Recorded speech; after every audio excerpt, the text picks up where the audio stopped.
And the theme for today's show is "The Lord is my shepherd." So I'll pass it on to Kenneth now. Oh, thank you so much, Andy. Thank you for always being there. I really appreciate you. Oh, it's lovely to see you, everyone. I'm just going to gallery there. Welcome as always. Here we are again.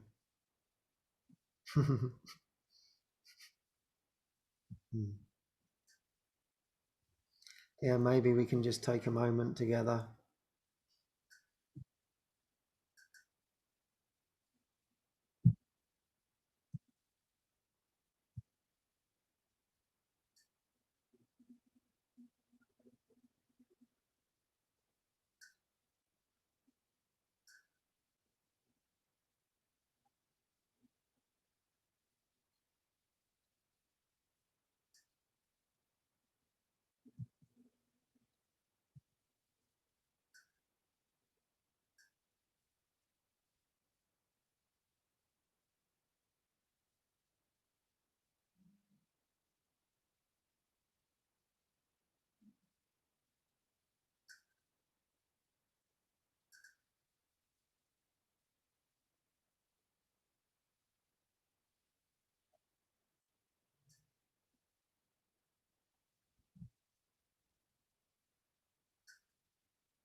I have a little prayer for us as we settle in here. And it's actually by, who's the prayer by?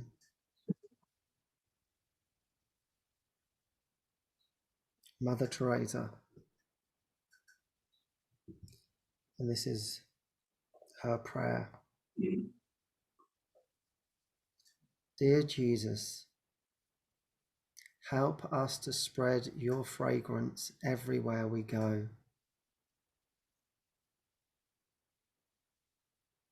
Flood our souls with your spirit and life.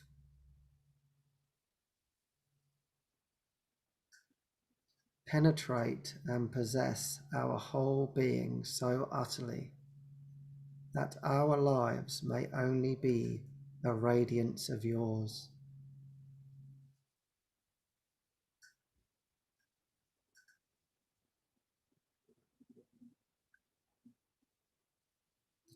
Shine through us and be so in us that every person we should come in contact with may feel your presence in our soul.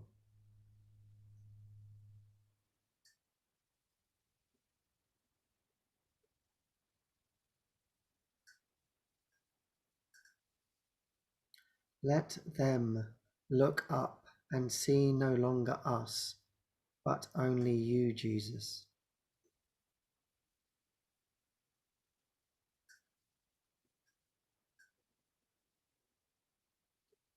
Stay with us and then we shall begin to shine as you shine. So to shine as to be a light to others. The light, Jesus, will be all from you.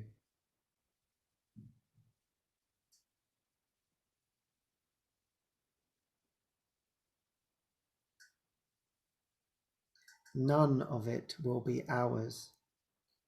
It will be you shining on others through us.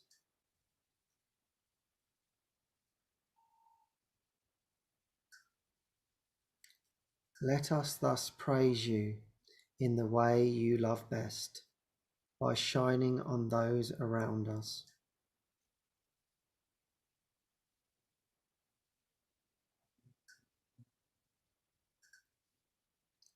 Let us preach you without preaching, not by words, but by our example,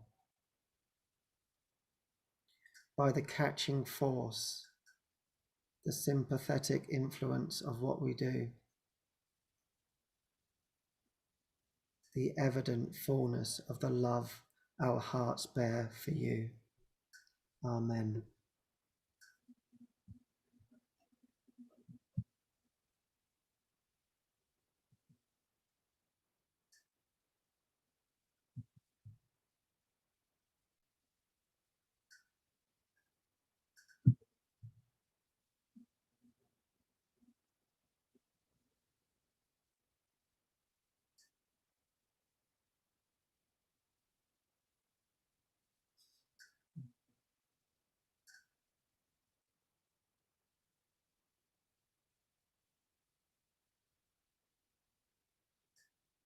Yeah, I've always loved the idea of having a shepherd looking after me.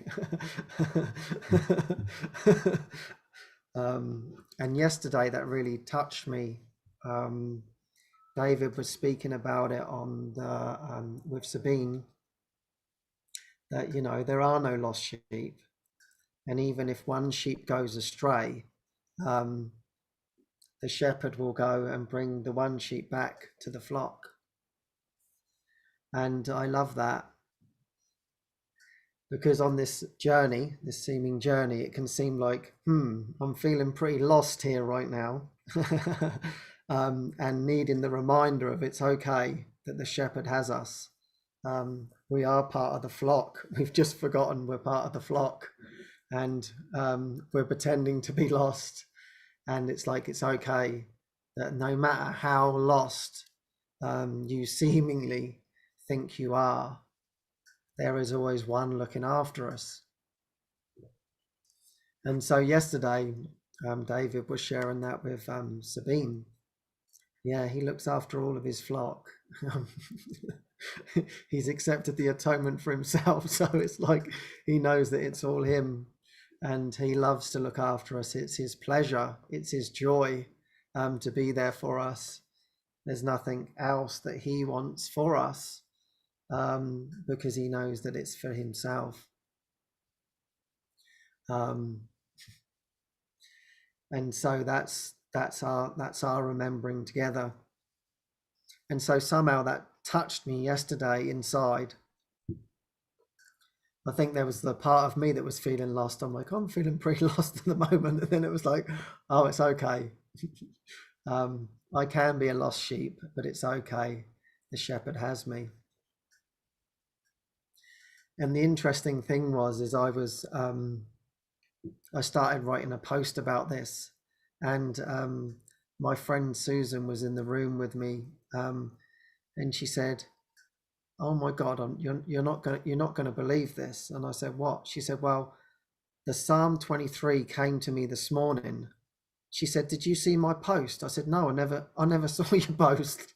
She said, "Well, I actually posted The Lord is my shepherd," which was sung by Kirsten Buxton. And that Psalm 23 came to my mind, and it's my birthday, and it's actually the 23rd. And I'm like, oh my God, yeah, it's the 23rd. You're thinking about it. Then David speaks about it. It completely touches my heart. And I'm like, oh my God, I've got to write about this. I've got to share a post about this. And she said, "Oh, I thought you'd seen my post." And I said, "No, I never saw a thing. It just started coming through." So I was like, "Wow, this seems really, really important. This is Jesus really wants to share this message." And so then, of course, through my prayer, it was like, "Okay, we must be talking about the Lord is my shepherd today. That's the most important thing." It's all pointing in this direction. And that was just giving me such strength in my mind to be like, wow, I really don't have to know where I'm going. It's like, when you watch the shepherd and the sheepdogs looking after all of the sheep, it's like, everybody is doing their part. The shepherd is watching all of his flock, and he notices everything. He's so trained in it, and he's taking them into the next field or wherever they're going to so they can graze, and he sees everything before, and he's okay, there's one over there coming to move, and he's bringing them back over here, and then he's bringing the dogs out to help. But we can see the dogs as the angels. It's like they're all keeping us all together, and it's like, it's okay, we're all going to the gates of heaven. It's okay. And of course we can see the gate, and then we open, finally the shepherd opens the gate, and we all enter heaven. And it's like a beautiful thing, because the sheep sort of like, they're like, okay, the best thing to do is to stick together here. And so they end up moving as one, as oneness. If you've ever noticed that, or you've ever seen it, they're just moving together. And really, that's what we're remembering. Like, oh, everything is actually moving together. It's all one thing. And I am part of the greater flock, and I am truly not on my own in this seeming cosmos of time and space that God knows nothing of. Is saying, come with me. It's okay. There's a far greater plan above all of this. The flock even, isn't it? The gate even, isn't it? But we're going to play with this for now. Children. And of course, children, we need games, don't we? Children like games. And that's what he says. You are a child. You have not grown up. You do not know your way, and so you must take your father's hand. And so he's going to play all of these games with us, that we can joyfully learn, and like we can be so innocent as the sheep are, and say, okay, I need not know.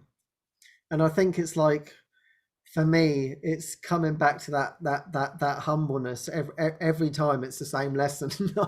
It's over and over again. Okay, I don't know. I started to think I knew, and then, okay, I don't know. Okay, humbleness again. Let's move forward. And then the I know comes in. Okay, I realize I don't know. And Jesus, God, and the Holy Spirit are always there saying, it's okay. We know that you think that you know, because you're fearful, and it's okay. No wonder you're going to do that. If you're in fear, you're going to get frightened and try and figure things out for yourself. And it's never that you're doing anything wrong. It's just when we remember again, you can always take my hand and know that I am here with you always. And so it's almost like we sort of put our hand out, don't we? And we say, have you really got my hand? And he says, yes. And we're being convinced, have you really got my hand? Yes, I've got your hand, until we find that in our hearts. So this feels like a beautiful sort of roundup about what this whole get real thing has been about. I was thinking about it today, and it's like, well, I don't know. I can't really say it's the end of anything. I mean, I don't really know what that is. It's just everything's continuing on in the way that it's supposed to. But right now it feels like there's a new opening, and prayer into whatever needs to come through. Father, I am yours. I think that's all I can say. So we never want to get stuck into some sort of ritual or whatever. And it's just to open up to to whatever's next. It may continue. How do I know? But for me, it's been such a wow, just an amazing ride of doing this. Like I was talking to Andy, and I think it's been, although this is the 62nd one, I've also done with David the celebration of illumination one. So there's about 64 or 65 episodes every single week for like 65 weeks or whatever it's been. No, have not missed one. It's like wow. So there's so much there. There's just wow. I just can't believe it really. And I think this was the whole point of today. It's like the Lord is my shepherd, I shall not want. I guess this is the joke. You know, I am with you. And it's like interesting how it unfolded in the beginning of much more prayer as to what the episodes may be about. And then the biggest lesson was now you're just going to sit there without knowing anything. And it's like, oh my God, you've got to be kidding me. And I can just remember sitting in the chair back in the old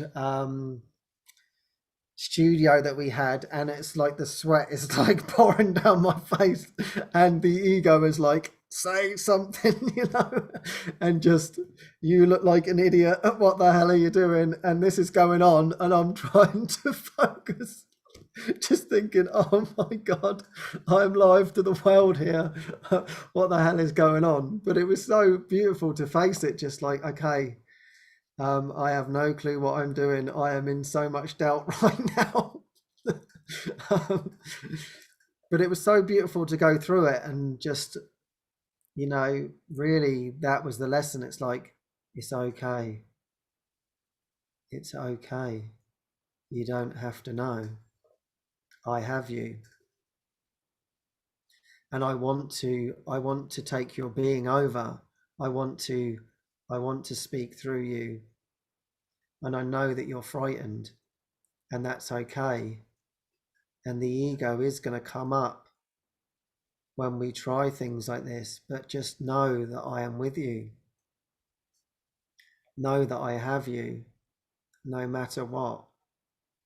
That I won't put you in a position that you cannot handle. That this is all completely perfect. Don't worry that you're live. It's okay. And it was like it's been very strengthening in my heart to know that. And in fact, I think it was like leading me up to, I did another talk for the ACIM festival. That's right. My friend Andreas, we met some years ago, and then he phones me up and says, hey, you want to do a talk? I've been loving Get Real. And I'm like, yeah, sure, why not? Oh my God, what have I just said yes to? Am I ready for this? What the hell's going on? And I knew that there was all these translators and everything. And I really had tried to slow myself down. And when we've had Portuguese and Spanish on our retreats, and it was just really hard for me. And I was like, okay, Jesus, this time I'm really handing it over. Okay, I don't know how to do this. But it was such a beautiful lesson. Again, it was like really like he did it, and I didn't even know. Like there was a Andreas had invited us to all the seeming teachers to be on the day, and it was like on the Thursday. That's right. I was doing the talk on the Friday, and all the teachers would have to be there, possibly if they could be there on the Thursday, just to introduce themselves. And I couldn't because I was doing Get Real. And I was grateful that I didn't do that, because I would have found out that actually I was going to be the very first speaker of the whole event. And so I only realized that afterwards. It's like, Andreas never said, oh, and by the way, you're opening the whole event. Otherwise the nerves would have been probably completely out of the roof. And so I woke up that morning and I felt completely great. And it was like, it was 7 a.m. in the morning for me. And the retreat, and because it was in Germany, it was like something, I think it was like 2 or 3 p.m. So it was their afternoon. So I was just waking up. So I was in a very prayerful, meditative state. I can wake up and be like this. I've got to be honest. It doesn't take much for me to just go, hello, good morning. But it was like, it was all perfectly set up. And this time there was like 4 translators, but I completely and utterly forgot about that. And I was sat in this very chair, and I'd got up. I'd been sitting in the chair for about an hour, very, very peacefully. And it's just always the same thing. Like, okay, you know, remembering what I'm doing it for. And it was like, okay, if I think, and I shared this on the talk, it was like, okay, if I actually think that I'm talking to possibly over 200 people, oh my God, what the hell am I doing? Who the hell do you think you are? Or is it just for my joy and just for my fun and just to practice being with Jesus and over to you, Lord? Then it's like, okay, this is really, really fun.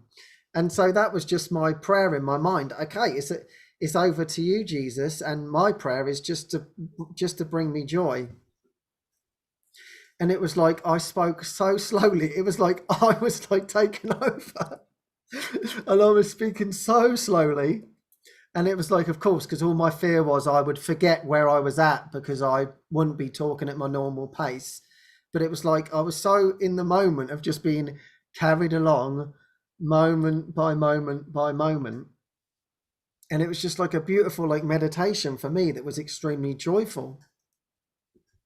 And right at the end, one of the translators come on and just said, and I knew her. Her name's Anya, and she just said, I just want to come on and say thank you so much because I was so concerned that you would talk so fast, and yet you talked so slowly that we could all keep up perfectly. It was just such a perfect orchestration. I'm so grateful. I said, well, listen, trust me, if it was down to me, I know I find it very hard to contain myself. So clearly, Jesus was at the wheel there. Helping me to, okay, I need to use you for this message, and everyone needs to hear this. So you allow me to take the wheel. And so I think that's been the beautiful thing about these past episodes. It's like Jesus is always cheering us on, you know. It's like he put me into these positions and I thought, God, if I thought about this a year ago, I could never handle it. And it's like, it's okay. It's okay. I'm with you. It's okay. You can do this. You can do anything when you're with me. You can allow yourself to surrender to my strength, to the true strength.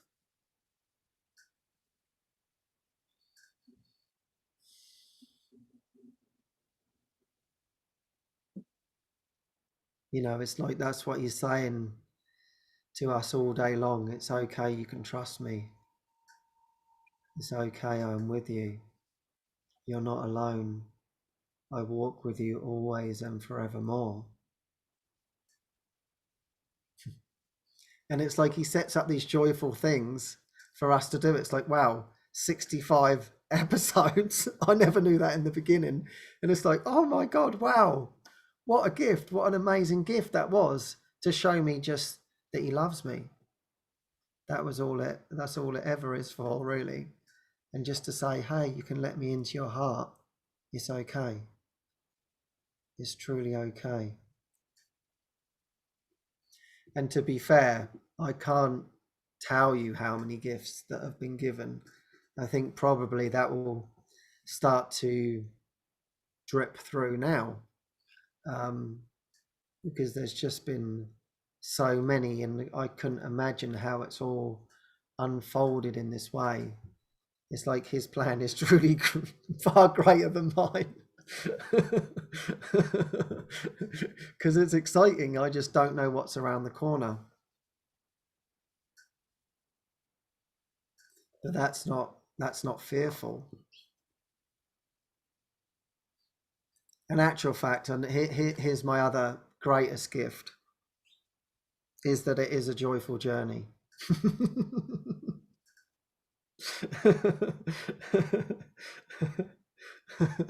It is.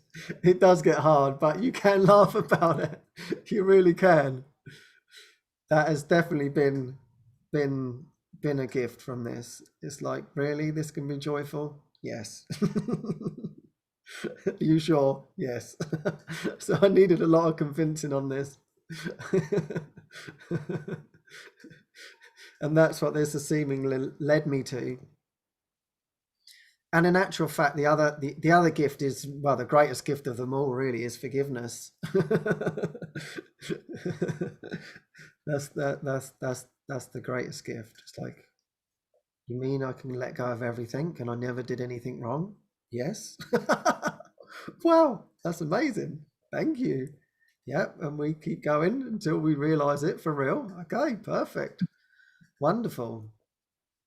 And I think through that has created like his strength in forgiveness. It's like, it's not a personal sense of self that's forgiven. It's the whole thing's forgiven. And it's like, it's almost like you're stepping into that and you're like, really? Wow, there's a strength that you can just say no to all this. Yes, completely. You already have said no to it, and you've already said yes to your father. Oh, that's good to know. Okay, yeah, and we're building more and more strength. Seemingly, it's like, okay, that's great, and that's what I think I've seen from all this. There's an inner strength that says, okay, this seems to be getting really difficult, the lessons, and I don't know where I am, and I can't see these blind spots, and I need to trust even more. But yet there's trust in my heart to say, okay, this is just another step. It's just thoughts, feelings, and emotions, and truly nothing is really going on. And yet all I have to do is take that step forward and to see it for what it is. And I think that's what's actually happened. It's like, before, when the fear comes up, it's like, oh my God, the natural thing is to withdraw. Like, okay, oh, I don't want to look at that. Thank you very much. This is way too fearful. But I think what the learning has been is like, no, look at it with me. Look at it inside with me. And it's like, I'm looking at it and it's like, okay, it was actually nothing, And that's definitely what's been building the strength. Daring to look within, daring to keep just facing it.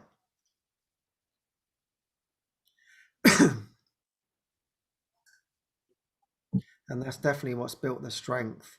I remember, actually, David, you said some time ago to me, God, it was about 3 years ago, and all of a sudden my mind just changed into this sort of giving state, and my thoughts of judgment of myself and of others was like evaporated. It was like they'd seemingly like gone, and if there were judgments or grievances, it was like they were coming, like circling in like planes, but as they came close they would just woof, and it's like, okay, that one's gone. It couldn't touch. And I was just like, my God, it is real. It is for real. Like, I can really let go of these judgments, as he says, you never could judge. So it was just like another step, and it was just like, woof, woof.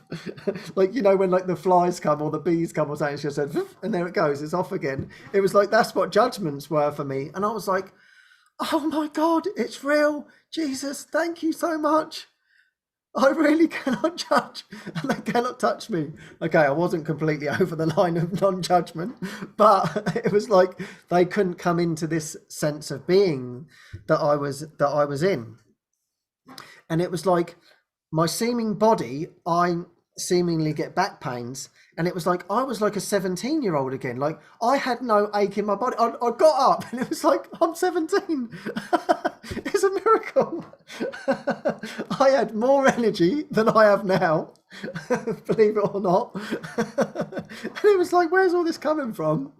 And I would lie down at night, and it was just this energy was just like emanating, just like, oh, just like resting in my heart or something. It was just like such a restful night, and then waking up as bright as a button. You know, it's just like, oh my God, how can I give? And I would wake up early in the morning and make videos out of David's talks, and then I would do a little meditation with the group. Funny enough, in this room, and it was just if we wanted to, and so some would come and join in that. And then they would come in and they'd be like, what have you been up to? Because I've been awake, and I'm like, I just made this video. Now I'm going to do this meditation. Then I'm going to do this. And they're like, what? They just couldn't keep up. And it was like everything that was needed would be given to me. Like, I just couldn't stop giving. I mean, I was literally like doing something. And then like the gift of God, like I've even forgotten about the body or drinking or eating or anything. And then I'd turn around and someone would be bringing me a drink or something and be like, here, would you like a drink? And I'd be like, God, that's amazing. I'll just drink that and like carry on. It was like everything was just like the universe had just sort of like bowed to me and said, wonderful, just give with your heart. And it's like, and everyone's like, okay, I'm feeling a bit tired now. And I'm like, yeah, I'm just going to go and make another video. And I just couldn't help it. And it was like, because the judgments weren't there, it's like, as he says, like judgments are really, really tiring. And so they'd completely like left me.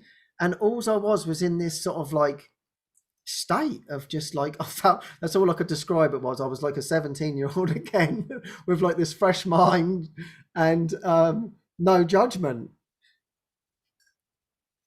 And so, of course, there was obviously fear in the background. And I remember talking to you, David, and I was like, David, can I talk to you? And you're like, yeah, sure. And I was like, well, I'm in this state now, but how do I keep it going?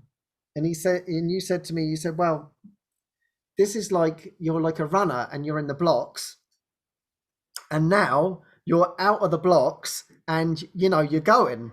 You know, you're in the miracle, and you said to me, you're going to need this momentum for the lessons to come. I was like, lessons to come. I thought I'm getting pretty close to the finish line here. I was hoping you were going to say, yeah, you're almost at the end of the 100 meters, not quite just out of the blocks. You said, yeah, you're building the momentum here.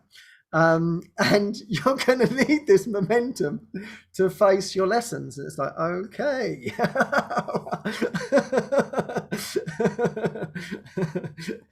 And it's like, we cannot help but remember these lessons. And like now there's sort of like strength. And I'm like, oh, I can see what you meant by that now. Because it was like more lessons come up. And it seems much more intricate, seemingly, so the ego wants to make it. But it's like that strength, I'm sort of like out of the blocks and I'm like still like, okay, I'm doing it. I'm in the miracle. And that strength is like, okay, there's more strength. Okay. And so we're going into the next part of the race, you know, and we're just continuously building in the miracle. That's what we can trust. That's all we can trust.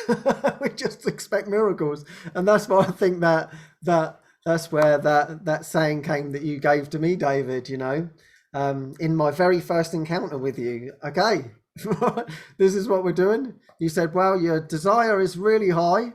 That's for sure. Let's expect miracles. And that was it. And then that's seemingly what became Get Real. It's like, okay, I have to expect miracles. I have to.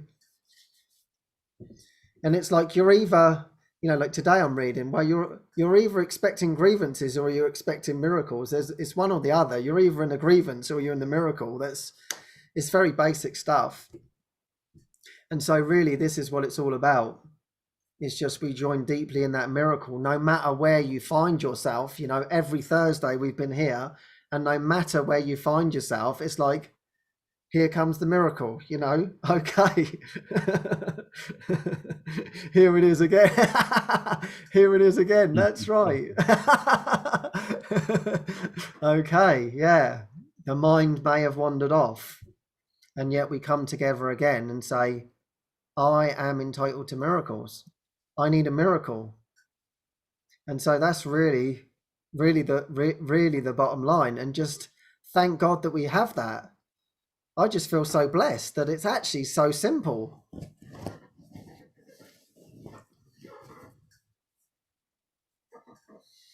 Yeah. And just to keep trusting. And so it's like we are Jesus's flock here now. And he's saying, it's okay, I've got you. No matter what, you can always call on the miracle with me. So that's what we've been doing for 65 weeks.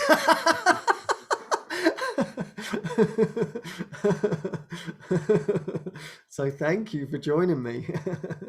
It's a true pleasure. Yeah, so I wonder if you have any thoughts for us, David.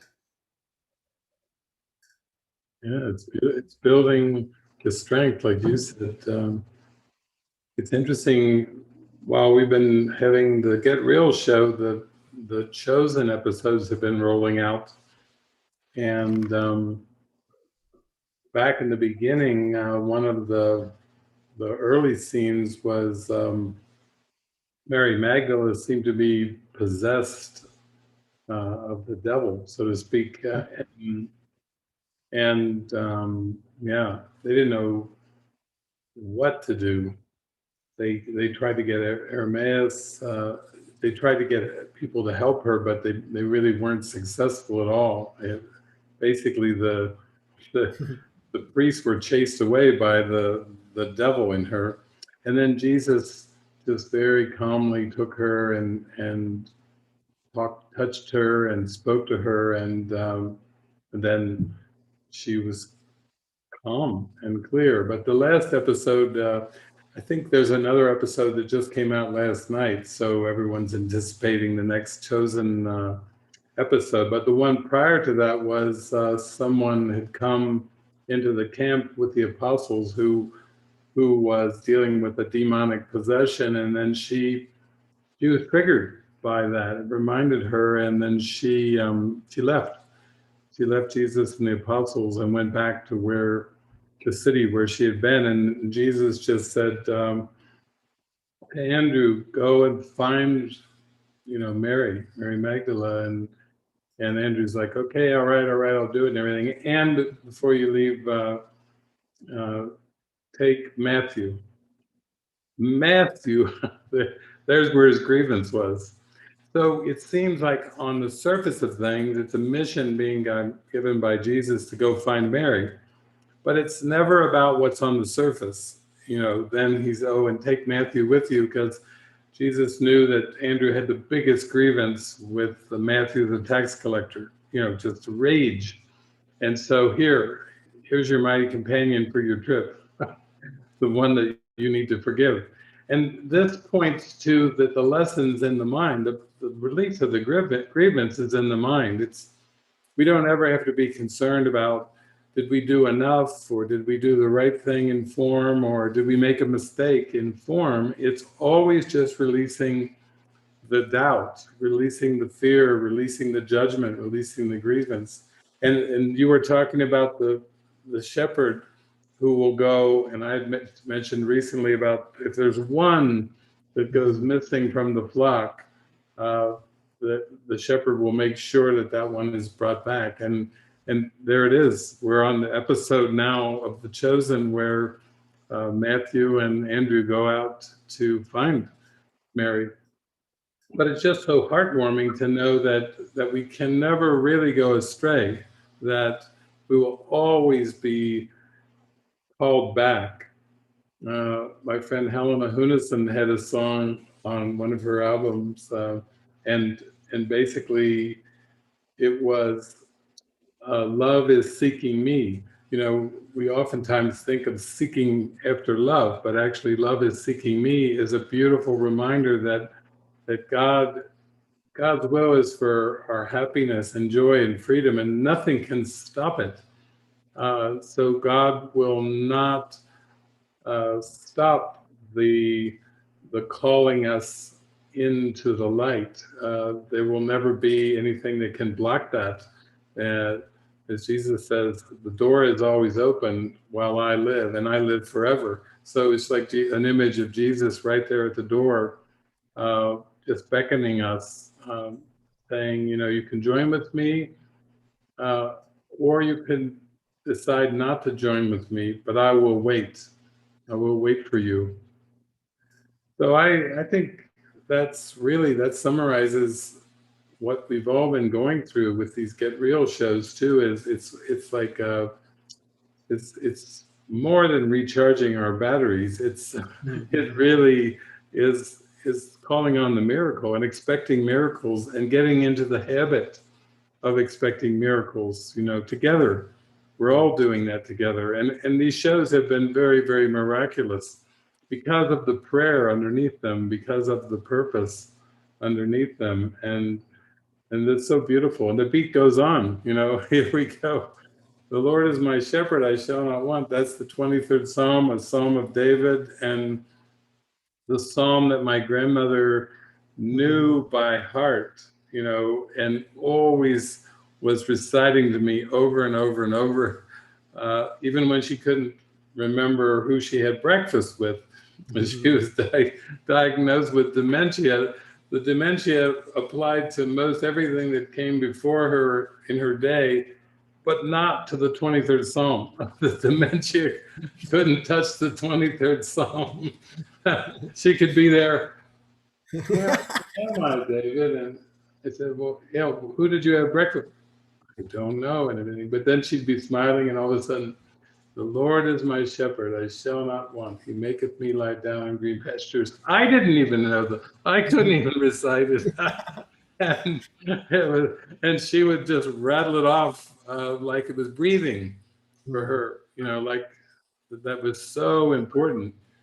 So I was so happy when I saw you had put that for the theme, the topic for today, because it really gets, I mean, just that first line is so powerful because it reminds us that that the Lord is with me. And if the Lord is with me, why would I want for more, is what it reminds me of.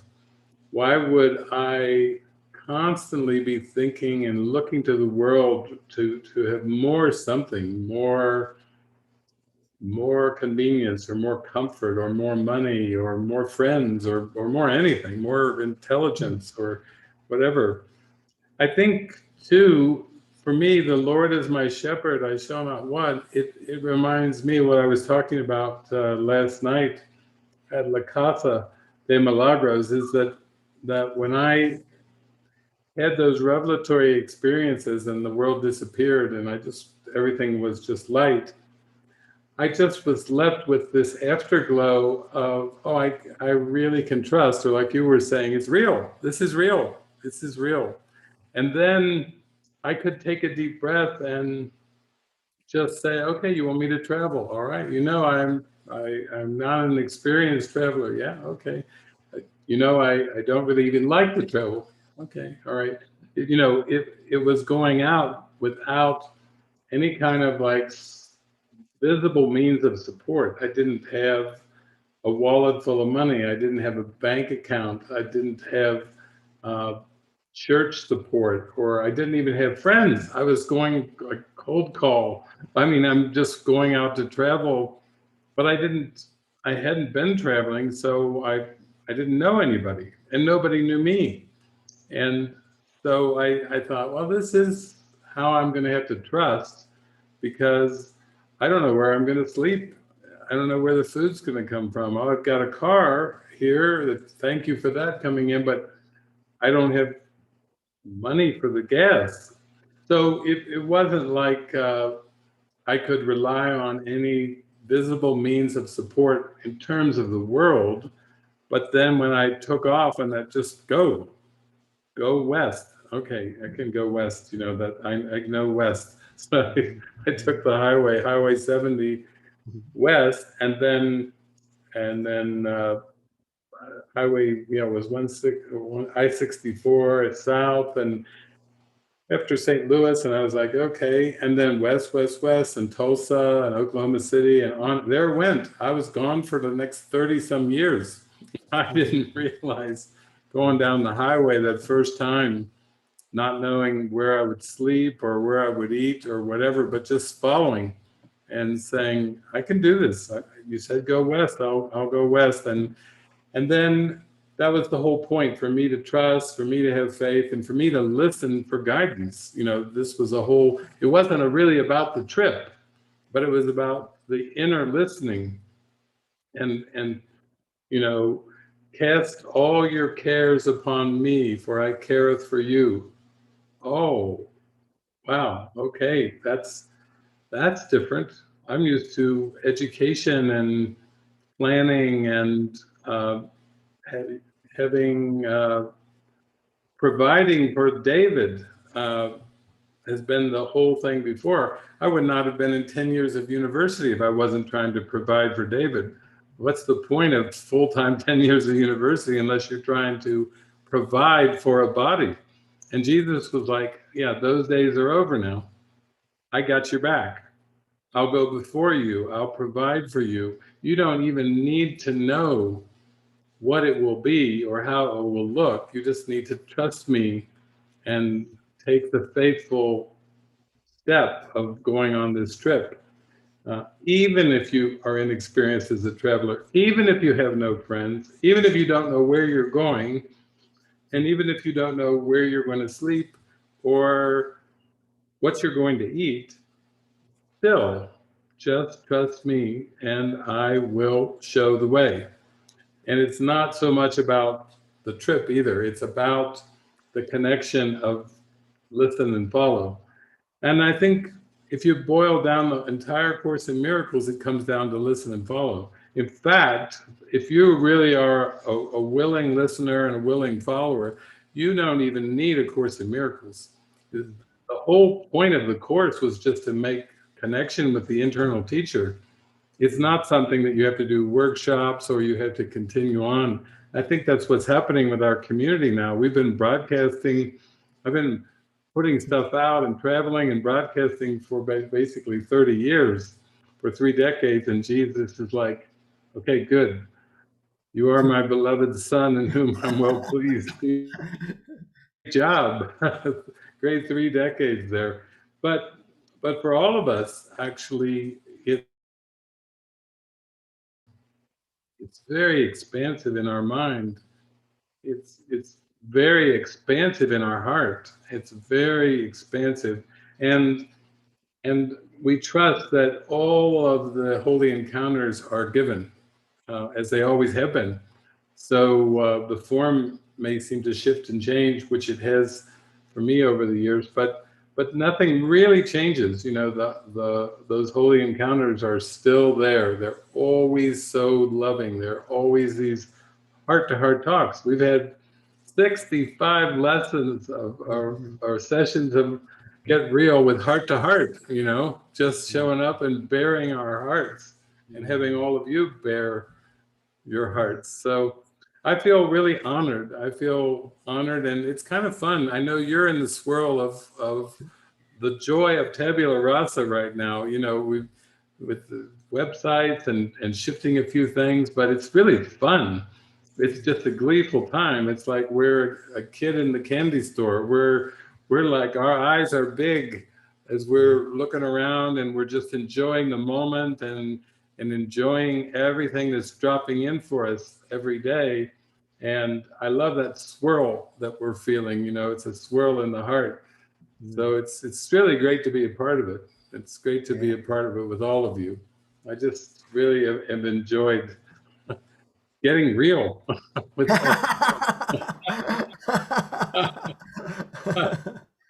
Yeah, thank you for that, David. Yeah, it does feel like that.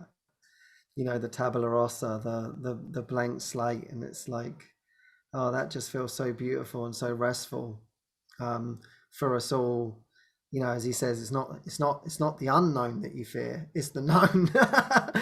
There is no unknown. There's unknown in the ego's judgment, but it's all actually known.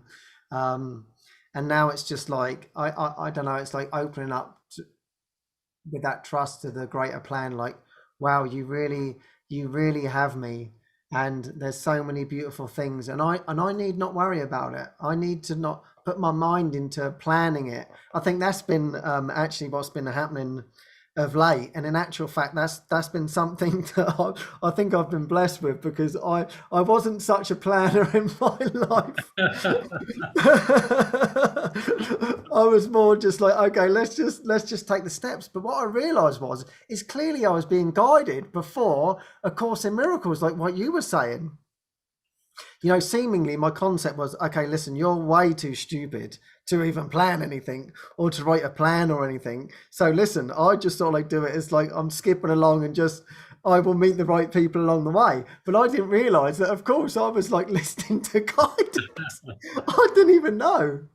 And it was, I remember when I was doing my psychotherapy training, and they would sort of like be talking to us about placements and stuff. And I knew that I didn't have any qualifications to be able to even go and do a placement. So that was completely off the radar for me. And so I had to set up my own business. I had to do my own practice. And so right as it was coming near to the end of the training, they said, okay, so what do you think you would like to do? And I said, I'm going to set up my own practice, blah, blah, blah. And I told them all. And they went, well, that isn't going to, you're not going to be able to survive on setting up your own practice. You're going to need some sort of income from somewhere else. And I just stood there. They were my two teachers, and I was like, want to bet? You know, in my mind, I was just like, listen, I've got no other options. I'm no good at writing. I'm no good at planning. I can't write out all of these. What do you call it? Analysis of someone. It's just too much. It's just impossible. And so Jesus now, you know, when I look back, Jesus was saying, yes, you will do it, and I'm going to teach you about guidance. And it was like every step. So there was no plan or nothing. It's just like, okay, I'm going to do this.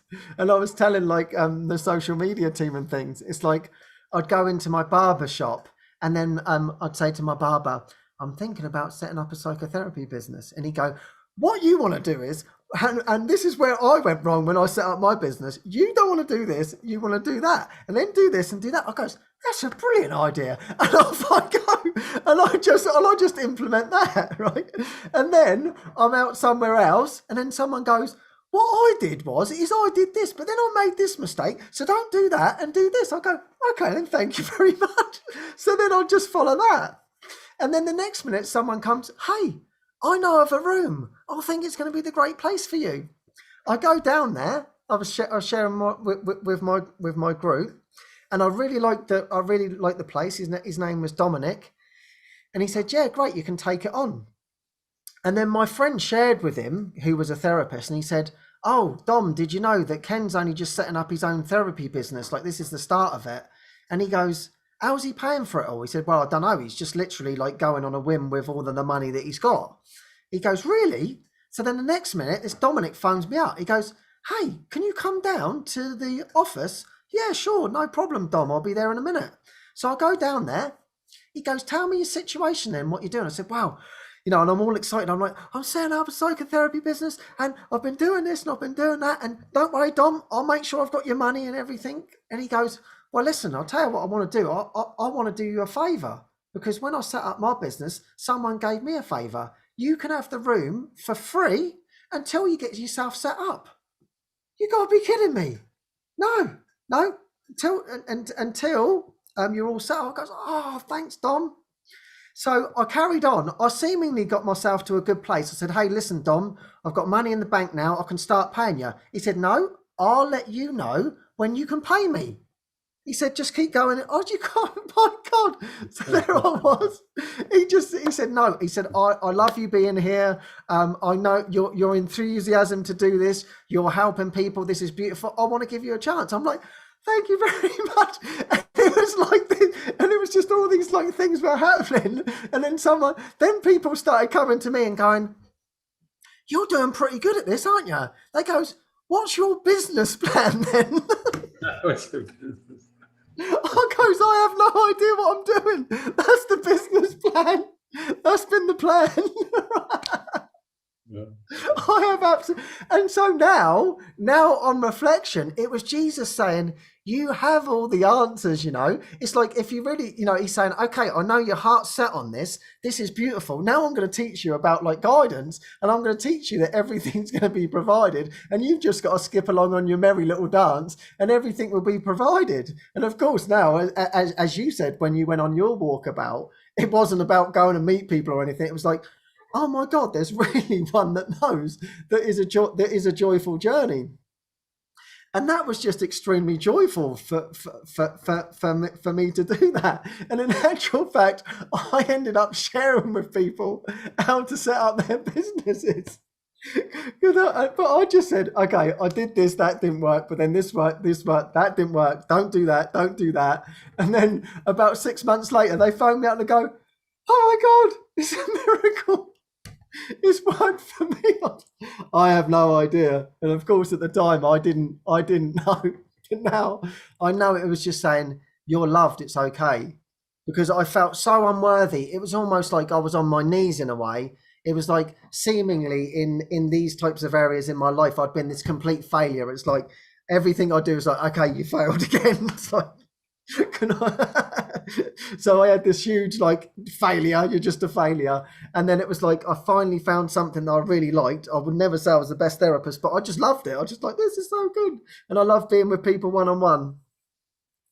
And then it was like Jesus was like there with me, just showing me how worthy I was. It's like, and in a way, because I so wanted to listen, but I didn't even know that I wanted to listen. It was just, there had to be trust. It's like, okay, this is the last time. If I fail in this, I'm just going to look completely awful. And it was like, no, it's okay. This is to build your worthiness. And it was like, and then I sort of like did it. And I imagined, of course, I'd be sitting there at 95 years old with my pipe in my mouth, being the therapist. And it's like, no, well, we've got other plans now. And then the next minute, the Course in Miracles turns up on my lap. And then here we are.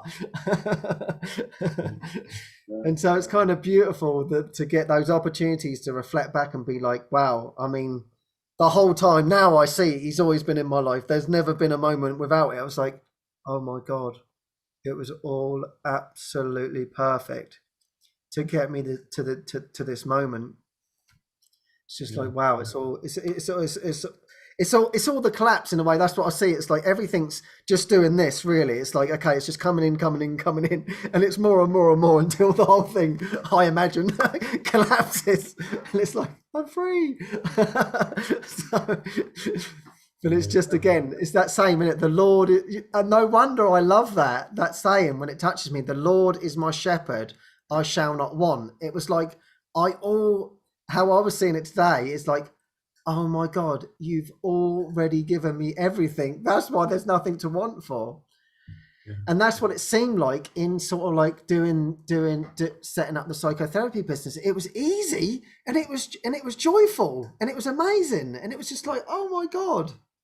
And like what you were saying, David, it's like when it's in your heart and like Jesus is behind it, it was like every mission I could feel like, oh my God, what's going to happen next? It was like that. And then, ta-da, another miracle. But I didn't even know about miracles. I was like, this is amazing.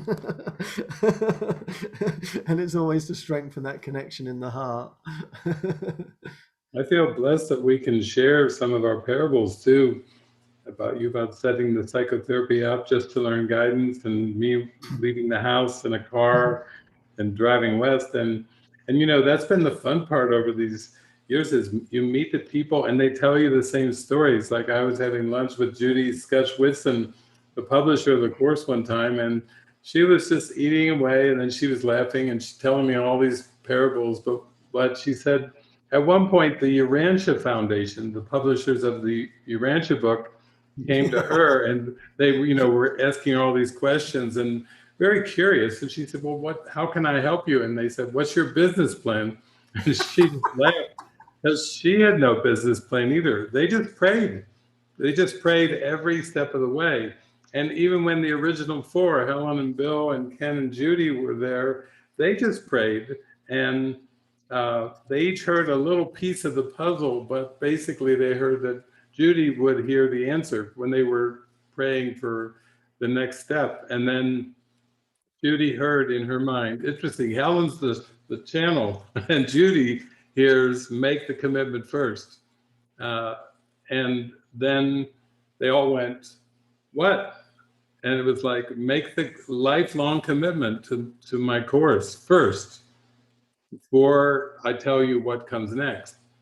Very important, make the commitment first. You know, that says a lot. And then when they did make the commitment, then I think it was maybe the next day, this man Red from down here in Mexico called Judy up and said, I think we need to have a published version of A Course in Miracles. And Judy said, well, yeah, we were actually praying about that last night. And then Red said, you know, I really feel that this is to happen now. And she said, yeah, right. Well, we do too, but we don't know where the money's coming from. And he said, well, that's why I'm calling you. I've been guided to sell a property and donate the money to you to make the first printed edition of A Course in Miracles. There it goes. Just like you meeting your friends. Oh, here's what I did. Here was my mistake and this and that. It's out of our hands, all of it. But that contradicts our worldly programming, which says we personally have to make a way for it to happen. And I just know that has happened over and over again with everybody I met. I spent quite a lot of time with Ken and Gloria Wapnick there at the beginning, and I knew that they had been up in New York State in Rhinebeck in a house, but I was like saying to him, how did you make it from this house in Rhinebeck, New York to this big property on Lake Tanana in up there in Roscoe, New York? I said, how did you make that jump? And they said, well, this man called us up and he made a $6 million donation. Oh, okay, that fills in the blanks a little bit. How did you go from that house in Rhinebeck into this thing? But that just showed me again that Jesus is in charge. Everything that's necessary in the plan is given. And it's given effortlessly. It's not like we have to figure out how to do it. Jesus has already orchestrated time and space. In fact, Judy gave me this message and she said, here, I'm giving you a message to take. And this was the original message that the original ones received back in the day. And I've got it framed here in gold, but you can see what that looks like. You know, you could see it. It's very, very, very deep, because basically it's saying you need to trust God, and you need to, the people that are part of this, they haven't shown up yet. And it's impossible for us to tell you about a future plan that is way off into the future. But just keep trusting. And then in the end, remember that God is the reason behind all of this. God is the foundation of this course.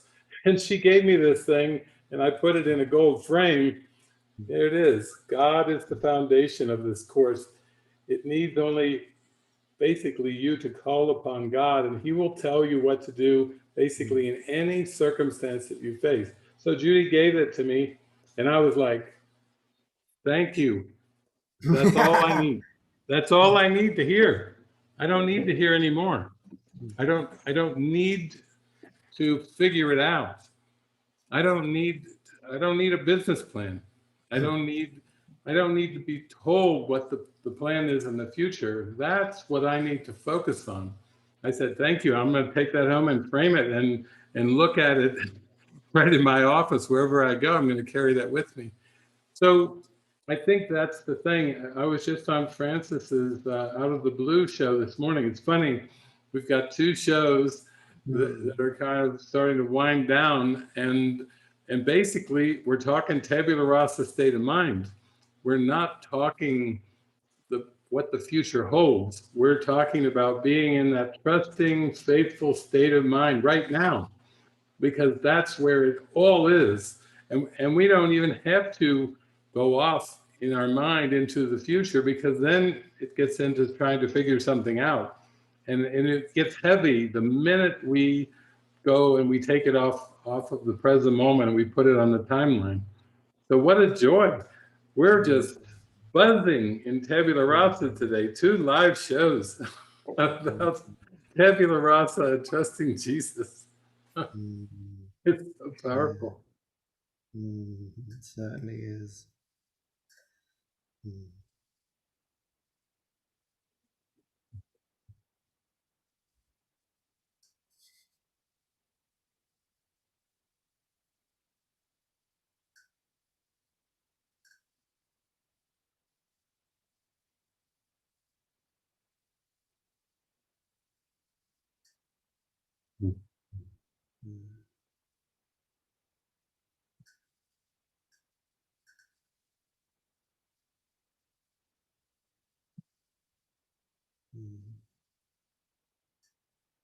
Wow, we have 7 hands by my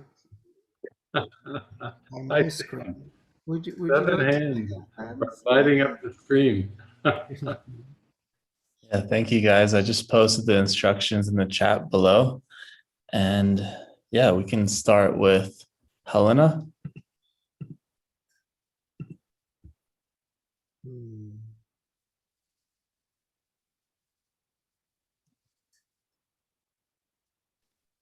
Yep. Yeah, can you hear me? Yep. Yeah. I can hear you. Yes. Yes. Hi. Hey, Hi. Helena. Hi. I've got that's still on the screen. Oh, you just muted yourself again. Oh, have I? Oh no, now you're back. No, we hear you. We Oh. hear you. All right. Goody. Yeah. Goody. Hi. Yeah, I've listened to every episode, and thank you very, very much. I've loved it, and it's been very, very, very helpful. I've relayed everything back to my son during the day, and it's been very, very helpful to both of us. And he's listened sometimes. So yeah, thank you so much. We thoroughly enjoyed it. And this evening I would like to ask for us to join in prayer for 2 mighty companions. One is my son, because he's going into hospital for an operation on Tuesday, and I opened the course this morning for guidance. Well, I had, we're always in guidance. I opened it on my beloved son. So that was a lovely miracle. And I read that out to him, and he just said that makes perfect sense to me, because it's all about seeing the perfection in each of us.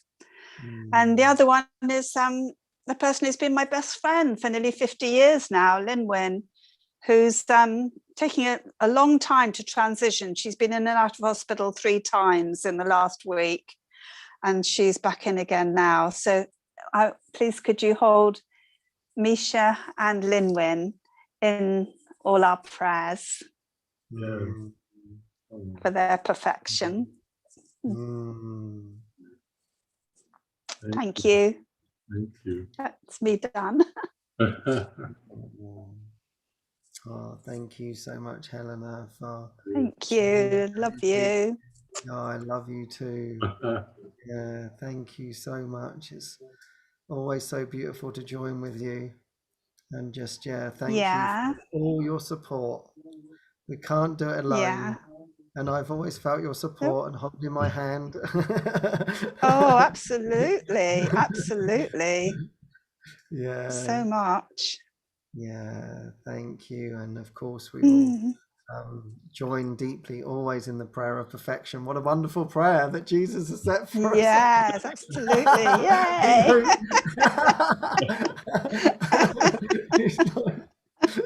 He's like, yeah, okay, we've got some problems, have we? How about perfection? Yeah, how will that do?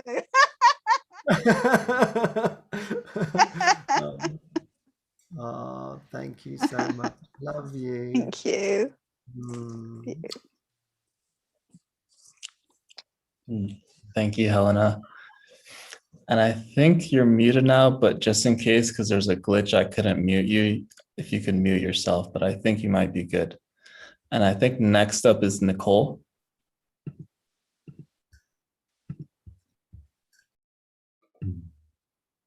Hey. Hi, Ken. Hey, Nicole. Can you hear me okay? You're a little bit quiet. Is it possible to turn up?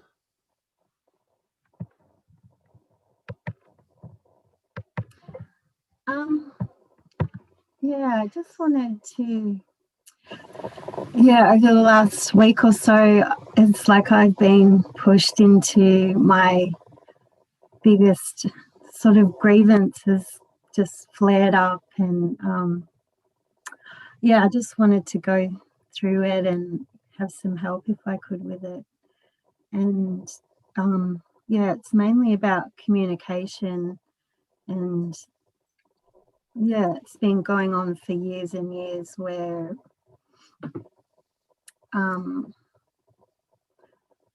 people around me, it's like I attract people who just talk and talk and talk, and they don't ask me how I'm going, and they, I'm just sort of accommodating, and I think you would call it people pleasing, and it's just seems to be a lot of people like that come into my life, and it's been like such a deep pain for me, and because it feels like I'm not getting to express, and I just not getting my communication out, and the friend that I'm living with has been like that for many, many years, and I've tried to bring it up a few times, and it is better for a little while, but then recently I can't remember what happened, but something happened, and she said, you have to learn to speak up. I'm not asking you how you are anymore. And it was just such a big, like being kicked while I was down. And it just has brought up a huge healing crisis, and I'm just really trying to trace it in, and and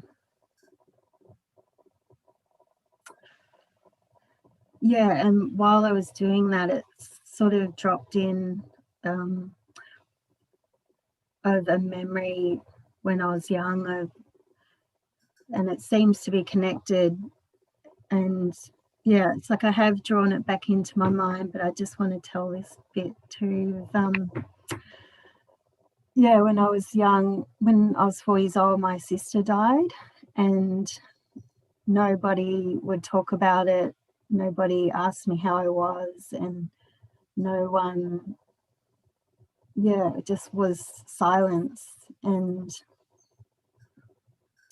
it's kind of like it's affected me my whole life. And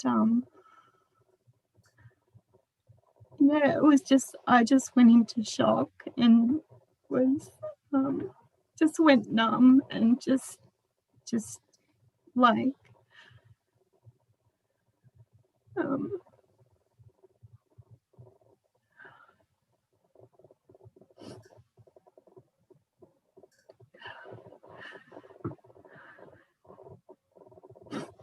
just shut it all down, so I didn't feel anything.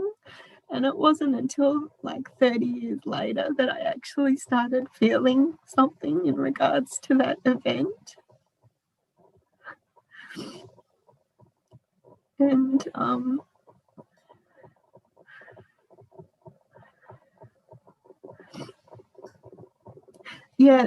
so I'm just trying to get right down into the core of it, where it feels like I've been able to use that as a symbol of when the ego, when the separation happened, the ego just shut it all down, and you couldn't talk about it. And it was just, yeah, just been very silenced a lot in my life. And so it's been really hard for me to speak up. And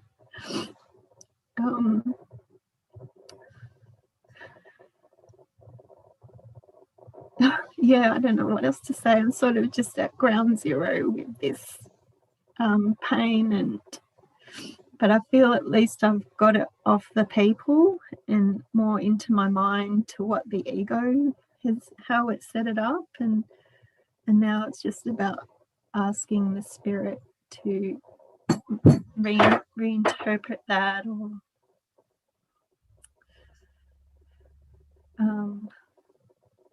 yeah, I think that's all I've got to say. Thank you, Nicole. Yeah, thank you. Yeah, I think it's like we're teaching what we would learn, and we're wanting to, like, we're reorienting our mind, we're reprogramming our mind, and I always like that line from the Course that says, I taught the world what to teach me.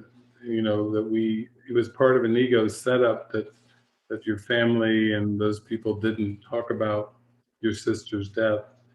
It was part of an ego setup to talk about surfacey things, but not talk about feelings. In many, many cultures, that has been the predominant setup.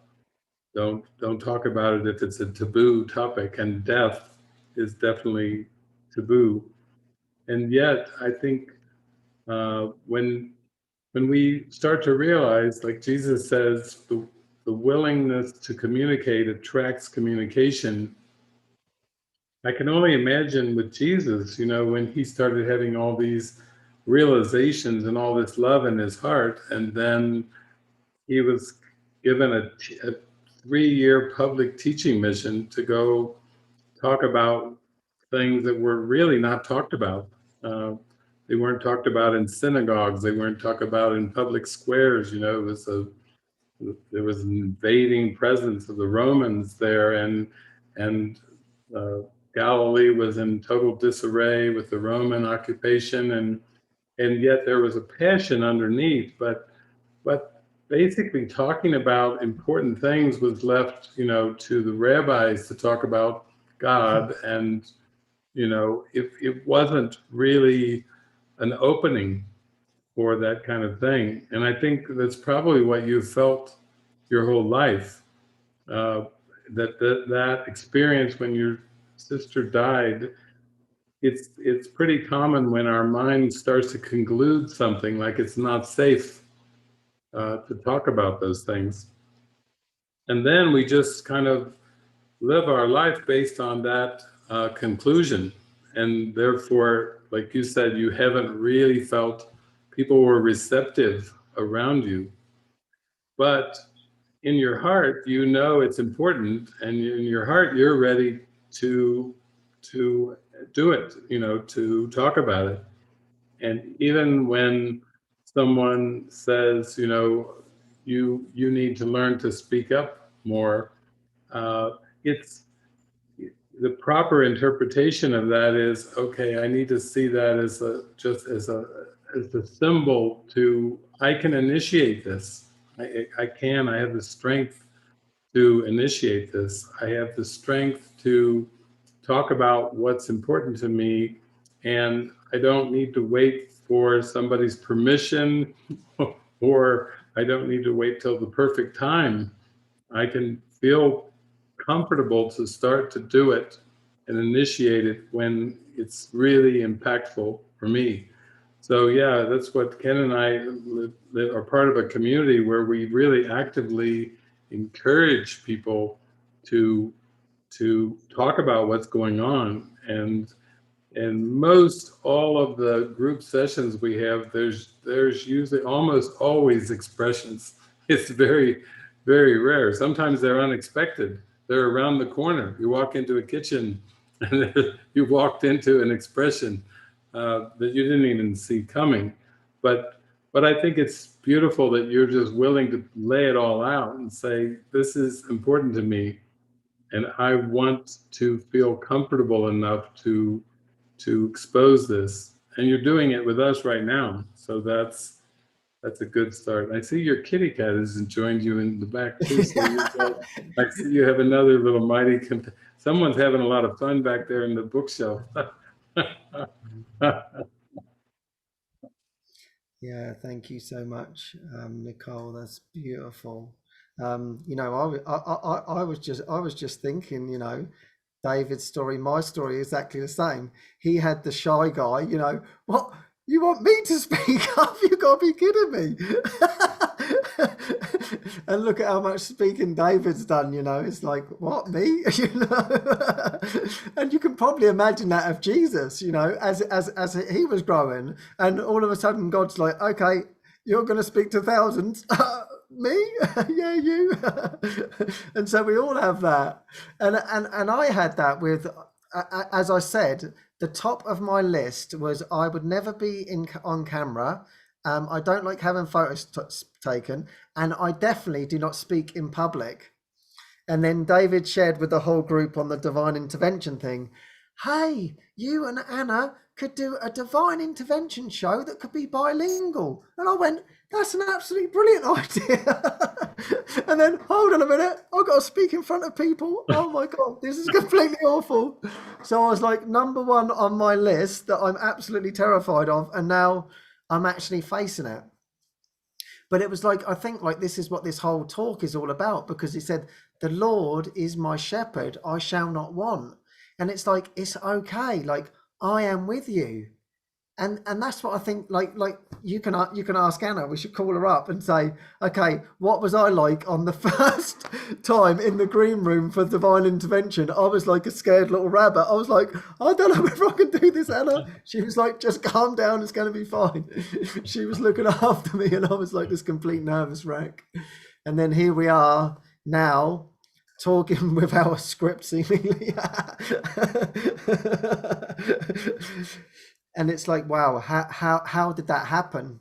And how I like to see these things is it's just an experiment. It's just everything is just an opportunity. And I would just be saying, okay, Jesus, I know you're with me. I am a bit frightened about this, I've got to be honest, but I know that you're with me. And I really want to do this, because I really do want to express how I feel, but I want to do it with you as an experiment. And even if sometimes I don't speak up, that's going to be fine. I will try again the next time. And I know that you will give me the courage, as David said. I know that you will give me the strength. And I know that you will show me my innocence in all this, that I really can't go wrong. Because I know this one. I think we all know it. It can be very, very hard to speak up. And so what I did is I started practicing. Okay, can I say something? Yeah, what do you want to say? You know, okay, you know, and then but slowly you start to sort of you start to build in trust. Because really it's the same thing. It's really not about actually speaking up. It's actually about hearing the voice of God and experiencing the love of God. That's the only reason why we would ever speak anything. So he's saying, hey, listen, you can do it as much as everybody else. So I just want you to know that we are all behind you. Everyone here is encouraging you. Everyone here is joining you deeply in this prayer. I expect miracles. I know you are going to have amazing miracles. I am holding your hand all of the way through this, and there's going to be so many joyful encounters, and the whole thing's going to be changed forever. So that's what I want for you. And trust me, Jesus can do anything. Believe you and me. If the master's on your side, let's expect miracles. And just again, thank you so much for speaking up, because this is it. You know, as Jesus says, one of my favorite sections, the little willingness. And he just says, it's just your little willingness. And here you are, you just said, oh my God, this is what's happened, but I really want to learn my lesson. And that's it. And Jesus says, it is done. Oh, I love you. Thank you. Thank you, Nicole. And next up is Patty.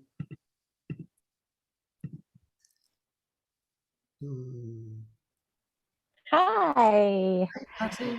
Patty. Hello. It's great to be here. I usually work on Thursdays in my counseling practice and I'm on vacation. So I get to be here Lovely. today. And I have a question about I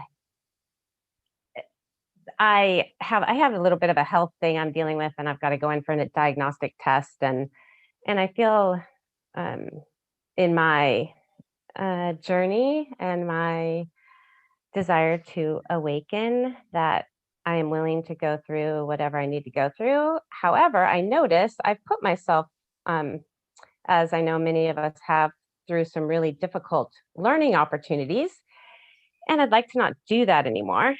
I don't think that it has to be as hard as it's been, but I'm stubborn, and it took a lot for me to get to really be devoted to this path.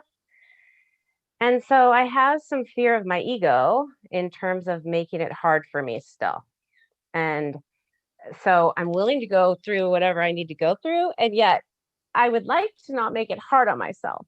So I just wondered if you, and I had in this also, I had a week where I had all these things come up, like something from the IRS, the health thing, something with my kids, like every area of my life. I felt this little, like my ego was just like, I could get you here, I could get you there, I could get you there. And it's like, just like the judgment circling around. That's what this vulture. I saw a vulture today actually attacking this roadkill, quite disgusting. That's kind of what it feels like it, it wants to get its grubby little hands in there, and I'd prefer not to do that to myself.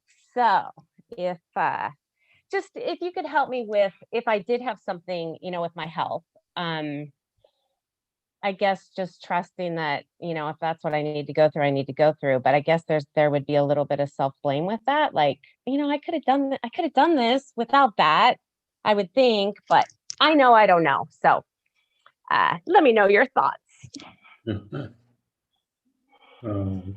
Patty. Well, it was probably several weeks ago that we showed, Ken put out his movie poll, and a lot of the things you're talking about came up in the themes. And then I prayed, and it was a miracle, because the very day this movie was coming out I thought, when is the release date? And I was, it's today. And that's very rare for us to have it all come together on a release date of a movie. But it was Ken Wilber's movie, Grace and Grit. And what you're describing is really what we focused on in that whole session. I think we've got a whole speaker of it, of all the commentary. But here we have one of the greatest minds of writers in terms of transpersonal teachings and consciousness. I think he was kind of called the Einstein of consciousness. When that's your nickname, the Einstein of consciousness, then that's your field of forte, your field of strength. And yet, the whole movie we went into about practical application. And like you said, the Course is your path, and it's deep. It's deep, it's direct, and it brings everything back to the mind without exception.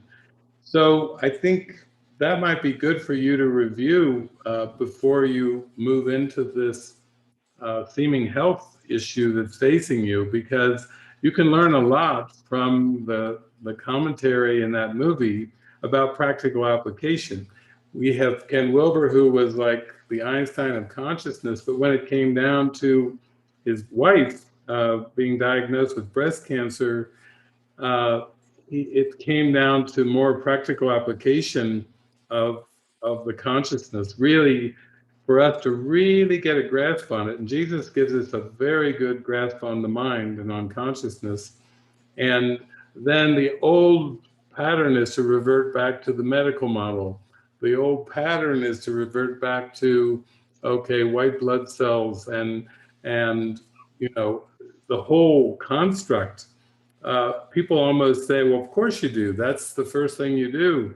And then the people like Mary Baker Eddy came along and said, no, actually prayer is the first thing.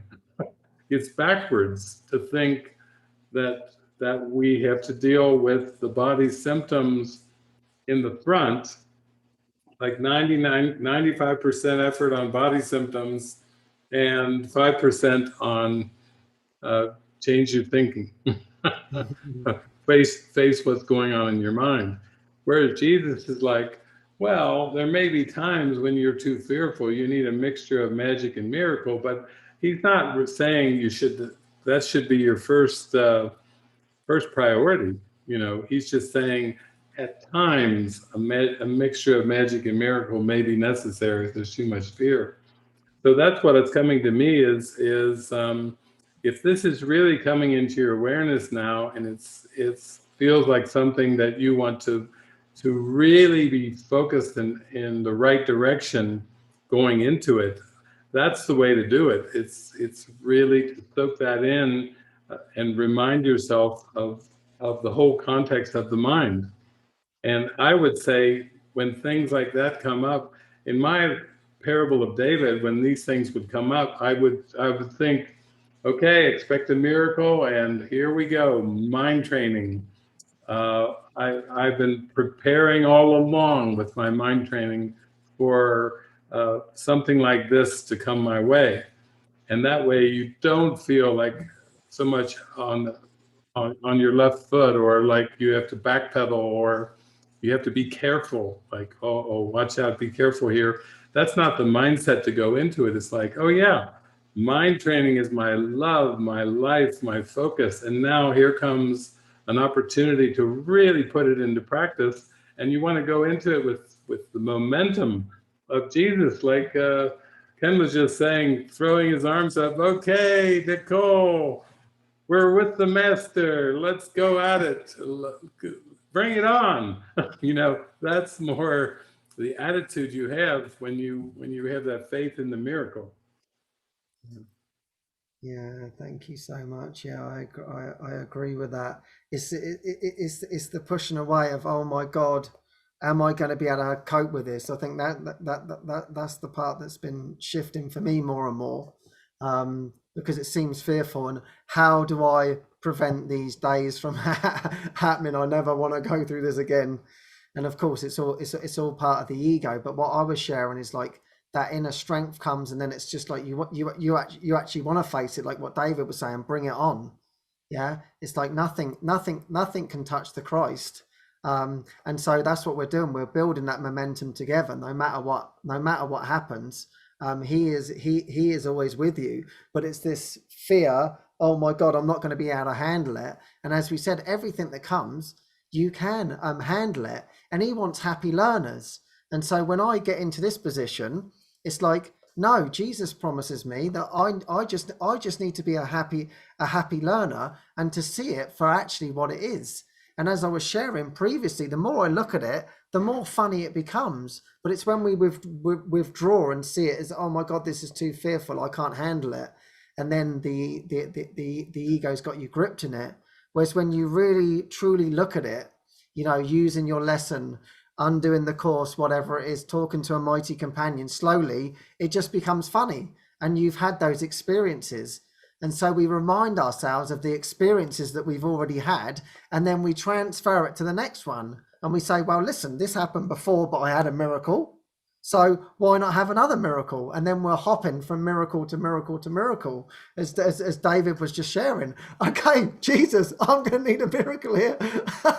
I'm going to need to show me the mind, because I don't know the way. And again, it comes back to this session. Okay, you are my shepherd. Okay, I can't trust myself, but I trust in you, and I know that you're going to take me all the way. So thank you so much for being there, because he loves it. He doesn't see any problems.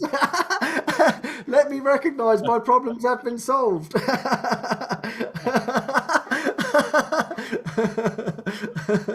Oh, lovely to see you, Patty. And enjoy the Ken Wilber talk. It's awesome. And you can watch the film too. You'll love it. Thank you, Patty. And next up is Barbara. So, hello, Hey, everyone. Barbara. Good to see you. Oh, good to see you Well, too. I just had this really beautiful experience yesterday that I thought I'd share. I do these altars, and I was doing my Buddha. That I have these praying Buddhas I found in Monterey Bay. When Steve and I were on this trip for his company, but we were there for 4 days, and it was a beautiful day. I had it to myself, so I was walking down the street, and this man, oh, you look so happy. And I was, oh, I am happy. And it was, this was in 2008, and I was definitely into the course quite a few years. And I found these Buddhas, and it's taken me that long to even start working with them. I've had this altar for years, but I've been afraid to put it out there. And I kind of did last year, and I put them out there to 2 people that I knew wouldn't like them. My next door neighbor has a master's in psychology, and then my other friend who's a Pentecostal person, her parents, and so rejection, so of course I got what I was looking for. But yesterday I was doing it. I knew I had work to do, and I started working on it, and I just shut myself into my room. And nobody, y'all leave me alone. I have 2 kids and a son, and a husband, and I never go alone. I am, but they can always interrupt me. So I was trying to tell them, I'm really working on this piece, but I ended up almost feeling like I was praying to Jesus suddenly while I had the lights on, and I was just sitting in front of it, and I started crying and started talking and remembering I had tried to commit suicide 40 years ago. And coming out of that, I was shipped to California, because had my sister came and got me. I refused to go to my parents. And I had this dream, which Kenneth and I talk about. And I had this dream, and it was a recovery dream. It was underground in a canal. And it was like ancient. I saw hieroglyphics, and I was crying, and I saw this big black snake coming through the canal. And of course, my fear, it was before the course. This was 10 years before the course. But I asked the question, what do I do? And I saw these steps to my left, and Jesus in that. I know now, yesterday it was a realization that was Jesus talking to me then. He said, go to the door. So I went up these 3 steps out into outside of this canal. And then I observed myself sitting on a knoll and just looking up at the sky and stars, but I was smiling. So it took me 10 more years with that man with the gun situation for me to then find the Course in Miracles. And then I think Jesus is telling me to talk to him, to cry if I need to, and that trust that he's obviously going to understand everything. There's nothing he's not going to understand, and my own forgiveness of trying to kill myself, and still having that. But I don't think about that a lot. But this working on this Buddha, I found this black snake thing that I'm thinking I wanted to put in there, like I'm rising away from that fear of the whole snake, which I've never read the Bible. I know just what things I've heard, so I've never read the Bible. So for me, I didn't truly understand maybe that symbolism at the very beginning, and that 41 years ago, of what that snake meant.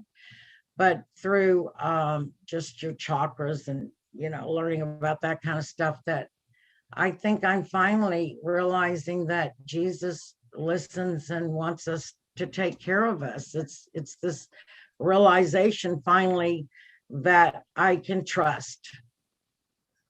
I think that's finally, and talking to you, Kenneth, it just feels so so wonderful. And I really would love to come to Mexico to the to the Mystic School. I really want to do that. Patricia, we can see each other there. She wants to go too. And I'm just really hoping for that because, you know, I get wrapped up in this reflection of my children and my husband because I really don't go outside my house. I try to, but I always end up feeling like I end up just not having good relationships. So I come back to my hidey place, you know, and and it's hard to go out and be a Course in Miracles person because no one really knows much about it, you know, so you really don't talk about it, but you're in your head, you know. And so anyway, that was my thing is I think the trust is coming. I know it's been a long time, but not having read the Bible, it's kind of hard to understand some of the things, you know. So anyway, that's what I wanted to talk about. And I have my vision board as I fall off my chair. Just a quick look at my Course in Miracles vision board. And it brought me to you guys. That's all I'm saying. Okay. It was like instantaneous. Okay. Thank you, Barbara. Thank you, Barbara. Oh, that's wonderful. Yeah, thank you so much, Barbara. Yeah, I think that will be beautiful. You know, the mystery school of like 6 weeks of really coming with other devoted ones to really go into that practice together is such a wonderful thing. And just feel so grateful for your sharing in that trust. You know, it doesn't matter when it comes. Is that's what we're all practicing, and that's why he calls it the development of trust. And so we're always just practicing that over and over again, and just you having that beautiful thing that Jesus is our friend, you know, and that's what I know. He's my friend, and he loves us all. Yeah, I know that. He loves us all. And so that's just another, you know, you just coming closer to him. And you know what you were sharing about is like, you know, I'm having those difficulties, like integrating going out. And so coming to a mystery school is like a perfect place where we'll be practicing all day, every day, so many sessions, one-on-ones, group sessions, outings, you know, really practicing it in the garden, together, cooking, cleaning, and doing it in the service and the joy of the Lord. So everything that we're doing is just coming from him, and that's what we're going to be joining in greatly. So that would be wonderful. I'd love to see you there, Barbara, and give you a lovely big hug. And oh, I love you. Thank you so much for sharing. Thank you, Barbara. And next up is Casey.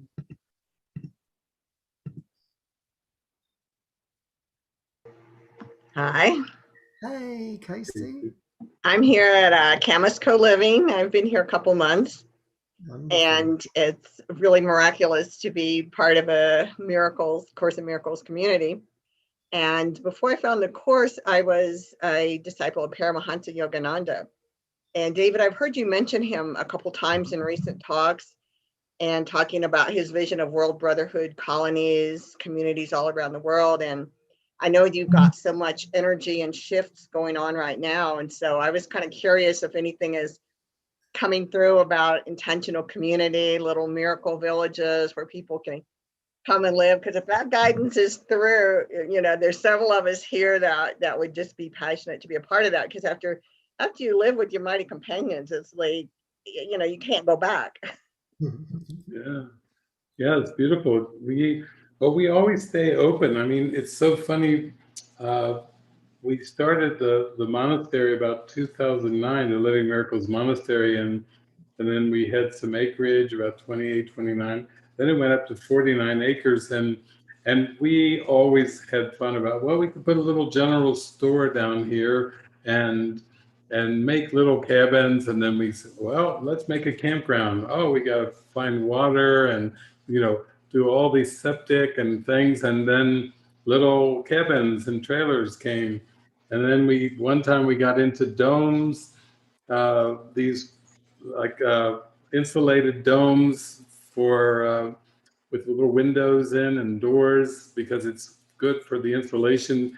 So, you know, we've even talked about digging into some of the hillsides that we have and doing like a little, like an underground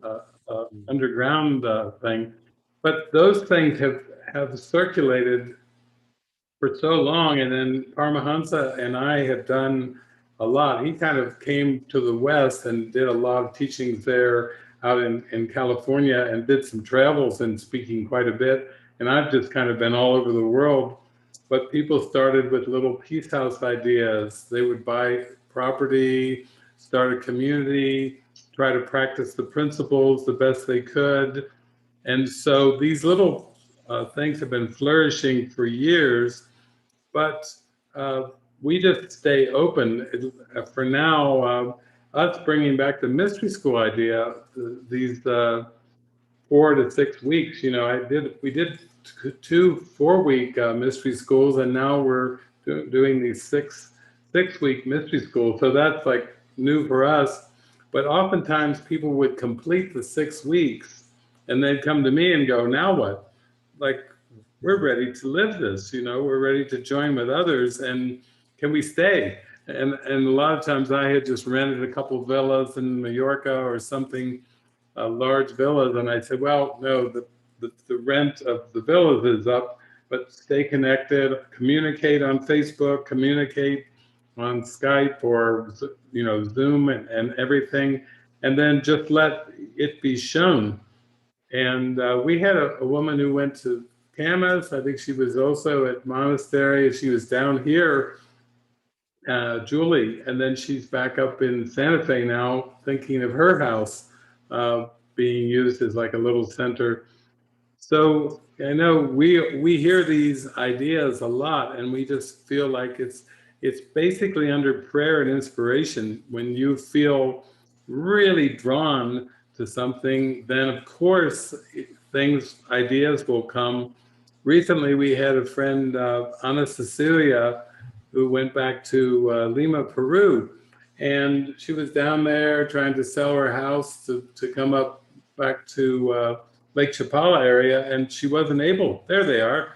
And then she said, I want to have a center down here in Peru. And then Margot was over in the Netherlands, and she said, so do I. I'll come. So there they go. They've got a house going down there in Lima, Peru, and they're connecting in. So it's happening kind of more organic in its own way, just upon inspiration. So I would encourage you, if you feel some strong ideas, just start connecting with people and talking about it, and it just seems to come naturally from that. Yeah, and also we have a new program which is called the internship program. That's coming. So Andy, the website is acim.mobi. The all the information isn't quite on there yet, but it will be probably within the next few days. It will go up. So it's acim.mobi. And it's called the Intern Program. And so I love it. And so that is for the ones like what I'm hearing from you is like you feel that yes in your heart. They will get to support the mystery schools fully. It's really like just giving yourself over, wanting to be with like-minded ones. You will have one-on-ones. There will be expressions.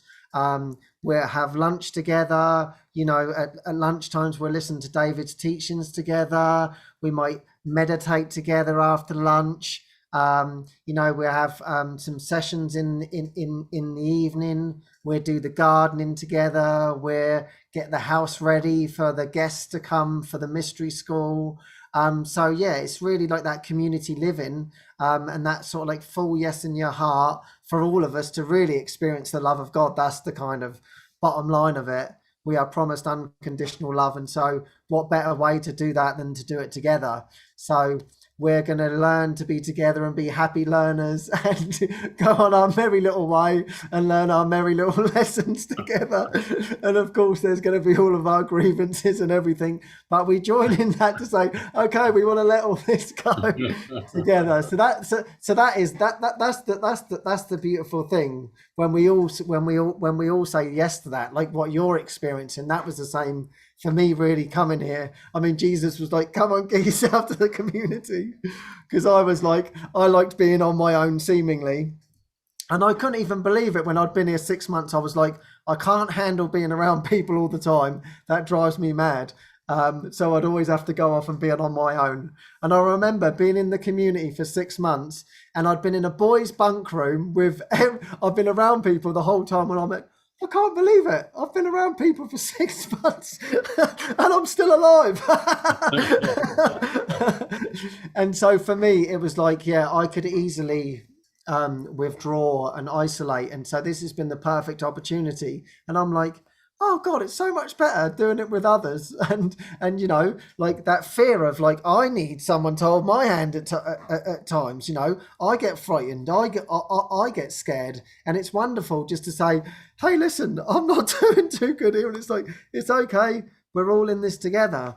And so I've really learned that it's not this struggle. And by being together, there's just so much support and so much love that comes our way. I mean, that's what we were talking about with Patty, you know, that's probably actually the easiest way to do this is join with your mighty companions. And that has really sped up everything to me and truly shown me how loved we are when we're in just that one purpose. So yeah, ACIM.mobi, check out the intern program. So exciting. It's too exciting. I can't wait. And the website looks amazing as well. I'm like, oh my God. So yeah, you'll really enjoy it and you'll look at everything we do. We're also going to be having prayer stays here as well. So you can have your own little hermitages and different bits and pieces going on. So there's just so much exciting stuff. I mean, I don't even know the half of it. Jesus is in charge. Oh, but thank you. Yeah. Thank you so much. Thank you. Yeah, I was just talking to Lisa today. She said she thinks by tomorrow night they have both the Mystery School website, non-dualityonline.com, and then the ACIM.mobi will both be active, which is good because I'm doing a broadcast tomorrow. It's a Course in Miracles. I think it's called a Course in Miracles book club. Never done that before. So I said, Lisa, you're going to have these websites ready. Talking to a bunch of new friends and meeting a bunch of new people. And she said, yeah, we'll work on that. And I said, yeah, for the Saturday movies. And I see Denise O'Brien here. I was going through ding on my phone.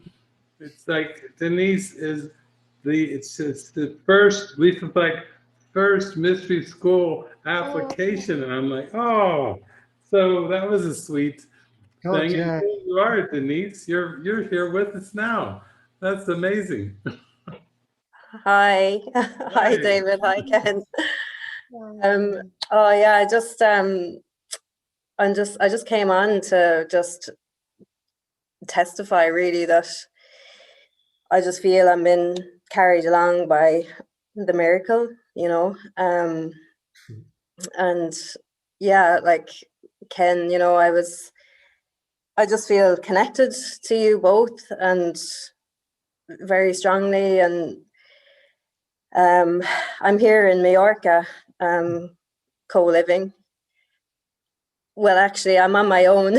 Well, I'm not on my own, but it's been a very, very blessed experience. And yeah, I was last week watching your show, Ken, and I just said out loud to Yiska and Soren, like, I'm going to Mexico. I just said it, I had to say it out loud because, and even saying this tonight, like, because part of my mind still doesn't want me to say these things out loud, you know. And yeah, so like, I just thank you, like, you've every step of the way, like, you know, Ken and David and everybody here. And I do have like something I just wanted to share, like that. I had a dream during the week that just, like, obviously a lot of kind of the ego stuff has been coming up while I'm here, and a lot of unworthiness, you know, about being here, and ego just really coming in strong, like telling me, you know, you're not going to make this, like you're a fraud, like why are you even here, you know, you should be just at home, you know, living your normal life. And so I went to sleep one night with all this going on in my mind, and I woke up the following day and I was outside, and I remembered I had this little tiny snippet of a dream. It's not a big long story now, but it's just, I just really feel I want to share this, like, with everybody, because it's after healing my mind. Like, I dreamt that I was walking with David. I was at home in my hometown, and we were going towards the playground that I used to play in when I was a child. And I stalled for a minute, and I said to David, I'll follow you. And I didn't know why in the dream, but I didn't feel ready to go with him. And I kind of looked over, and David went to the playground, and he was like surrounded by children that were playing, you know. And in my mind, I thought, oh, I'll just look over and see if he's looking out for me, like, or maybe he's forgotten about me, you know. And this was in my mind, and there was still a distance between us.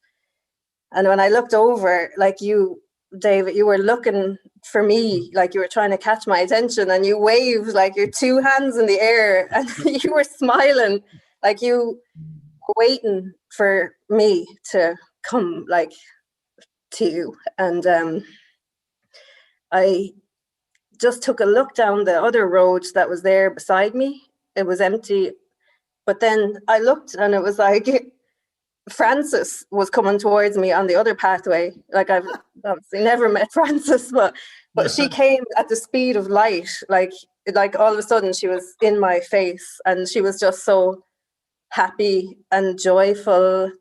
And there was nothing spoken, but I knew I got a clear message, like understanding that where she's going, I'm going, like she's bringing me, and that you were there, you know, waiting for me. And Ken, like, you've brought me so far. So I just wanted to say thank you. And I've applied to go to Mexico. I had a work proposal that I was doing while I'm here that came through today, that's going to fund my trip and allow me to take time off. So it's all worked out. And just before I went to fill in the form today, I was down watering the flowers here, and Frances and David's talk was on, and Soren and Yiska were listening to it. It was really loud, and it was booming out into the garden, and I had it on my head. It was like in stereo, and all I could feel in my heart was Mexico. I ran nearly up to my casita here and filled out the form. My head was just like, Mexico, Mexico, like, you have to. There's just, you know, so I think I'm going to make it over there. And I love you, and thank you. Thank you for everything. Thank you, Denise. We'll have our arms up open wide and waving when you get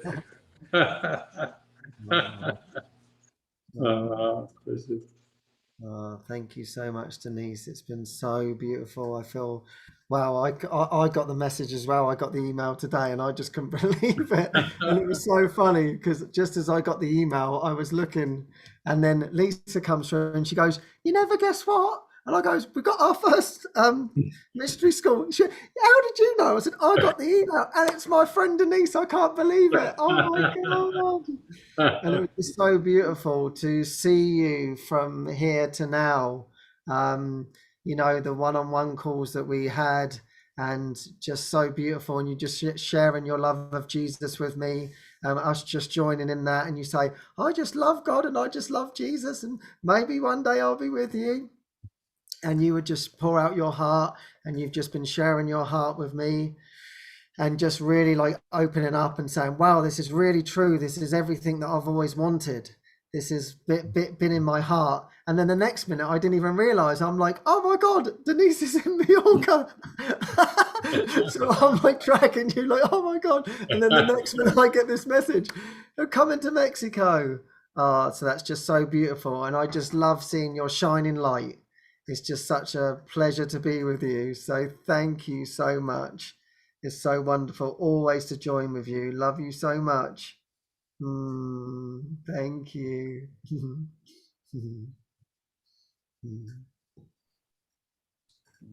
Thank you, Denise. Thank you, guys. We're actually at the top of the hour now. We still have 3 hands left. Do we want Well, to as it's the last session, we're going all the way. Let's do the 4. Next up is Margaret.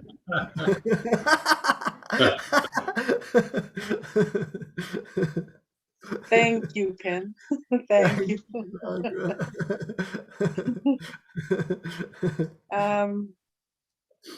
Yeah, I really felt prompted to speak, and I didn't know what it was about, but it became pretty clear after I raised my hand. And one thing that I really wanted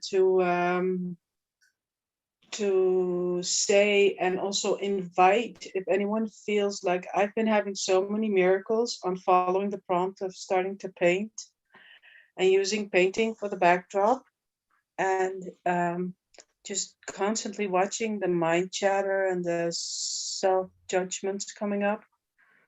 And I've really come to a point where I go from watching so much self-hatred and coming up to having the most joyous, fun experience. And, you know, it's showing up in my painting also, like, and extending that. And so if anyone feels like drawn to like join in Zoom so that I can share and listen and join, I really felt like Jesus was prompting me to extend that right now, that there's a readiness there. So yeah, I wanted to extend that in the show if anyone feels to just send me a message.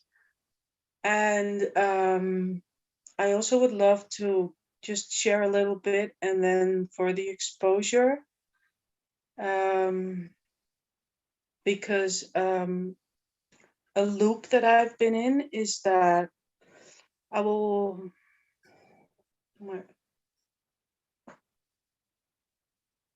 a story that's been on my mind that seems to show up in like different ways, but this time it showed up like I was following the prompt, and I felt like I didn't have a big role to play in something that seems like the whole family has to gather and take care of my mother-in-law. And I didn't feel like I had a big role to play in it, which was not my usual way of acting. And so I had to really take some very bold steps, I felt, to follow the prompt. And I did, and it felt absolutely wonderful. And I had quite a lot of judgments like that I projected onto my family, who were like pretty pissed off with me. So I could forgive that, you know, that was like, I was willing to do that. And then what happened was I felt like I was put in a situation where I came and they said, I just saw so much pleasing, like, let's just please this mother-in-law so much. And I was like, I am so done with this. I am following what Jesus is telling me to do, and no more, because I don't want to do that anymore. And then what happened is that they asked me like, oh, let's go on vacation together, because this is going to be great for this mother-in-law who's absolutely has a lot of dementia and is very confused, blah, blah, blah. And I thought, hell no. And they said, so what do you think? And I stood there and I said, yes.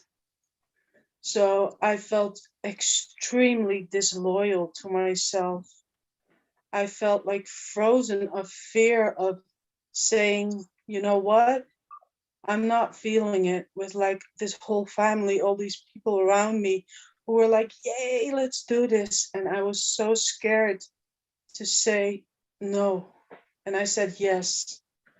And I took this to Jesus, and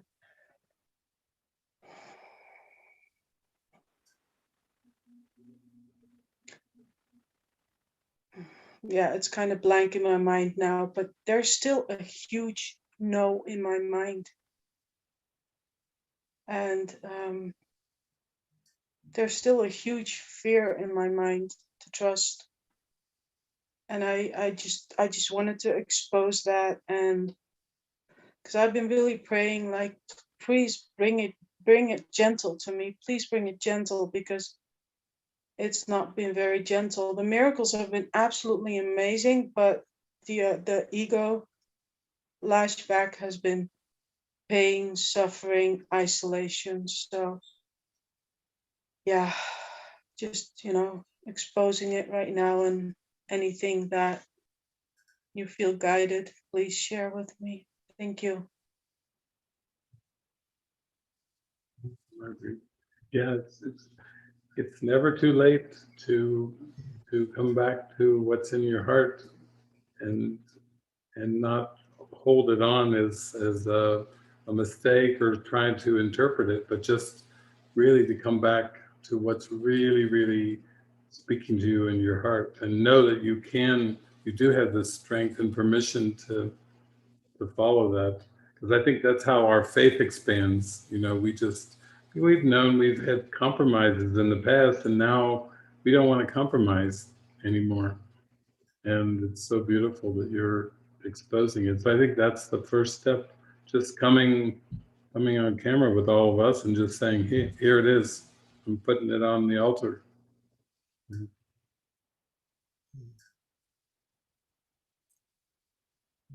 thank you.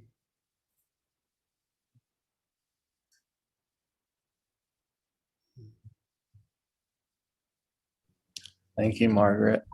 Next up is Patricia.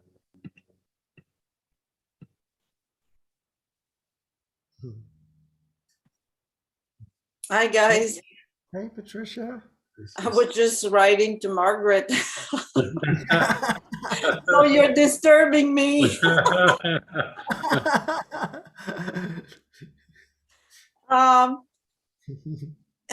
I just rushed. I was on the golf course, and I rushed to come here and see you guys. I'm so sad, guys, that you're leaving. Sorry, it's the first time I really connect with Mighty Companion, and I was so stunned when I was just like, what did he say? And I'm flabbergasted. So it's just I right now I feel so abandoned. It's like, it's insane. Like, it's I know it doesn't make sense, and it's like I'm so happy for you, Ken. It's just I found you, the Ken show too late, I guess. I don't know. I'm just deep sadness, and it's so funny because this morning Holy Spirit was talking to me, and he was saying again, like, just a word, like, just trust. And anyway, I don't know what else to say. I'm so grateful. I'm grateful for the time we spent together, and I'm just hoping that, and I'm gonna find some other way to keep connecting with Mighty Companion, because my game is always I'm isolating myself. It's so don't know what else to say. That I just love you guys. That's all. Thank you. Thank you so much. Yeah, well, as Ken said at the beginning, it's all open to prayer. So if the prayer is to connect, whether it's in a community like we had shared, or it's through something else, or something. I know Ken's had some beautiful ideas too about meeting with a group of people, maybe on the Zoom some way. We leave it in Jesus's hands and know that he'll give us a wonderful, beautiful answer, however it goes. But yeah, thank you for sharing that. Thank you for voicing,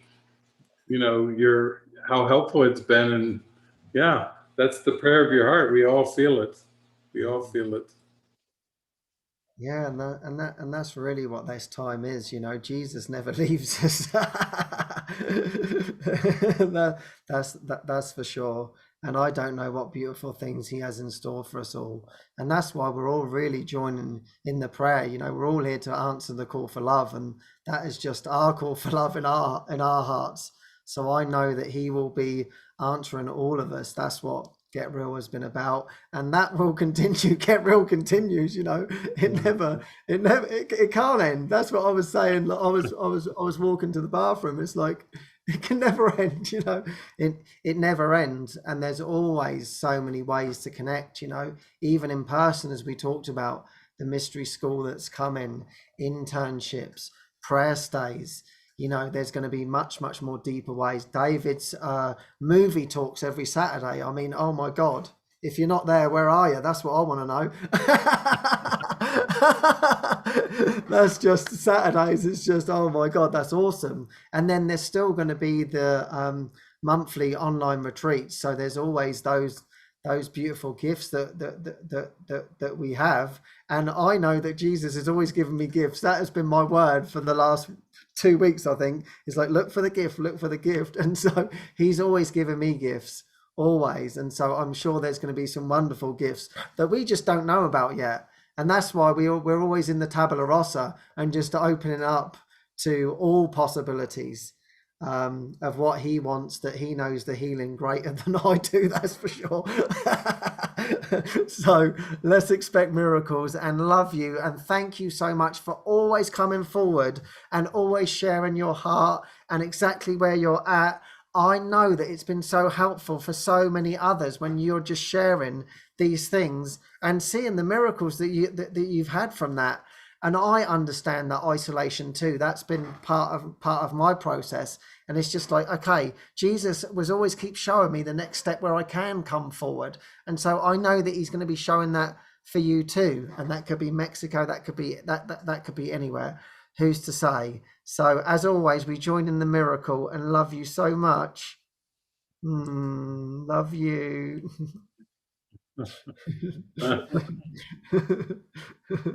Thank you, Patricia. And last up is Mexico Co-Living.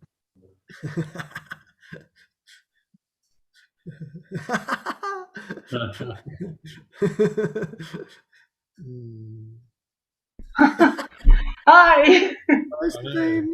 Hi. Oh, thank you so much. I really feel to share this because it's a miracle. And it happened really in the beginning of your show when you were telling about this Psalm 23, which David was yesterday giving to me. And you were talking about, it was Suzanne's birthday. And I remember, okay, the 23rd is also my birthday. This came in, and then all the things, I had many days with this ego backlash.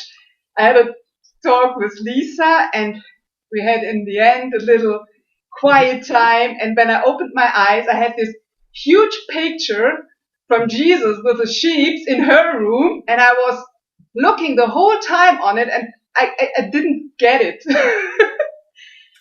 Then in my room, I have also, this picture the whole time with me, Jesus with a sheep.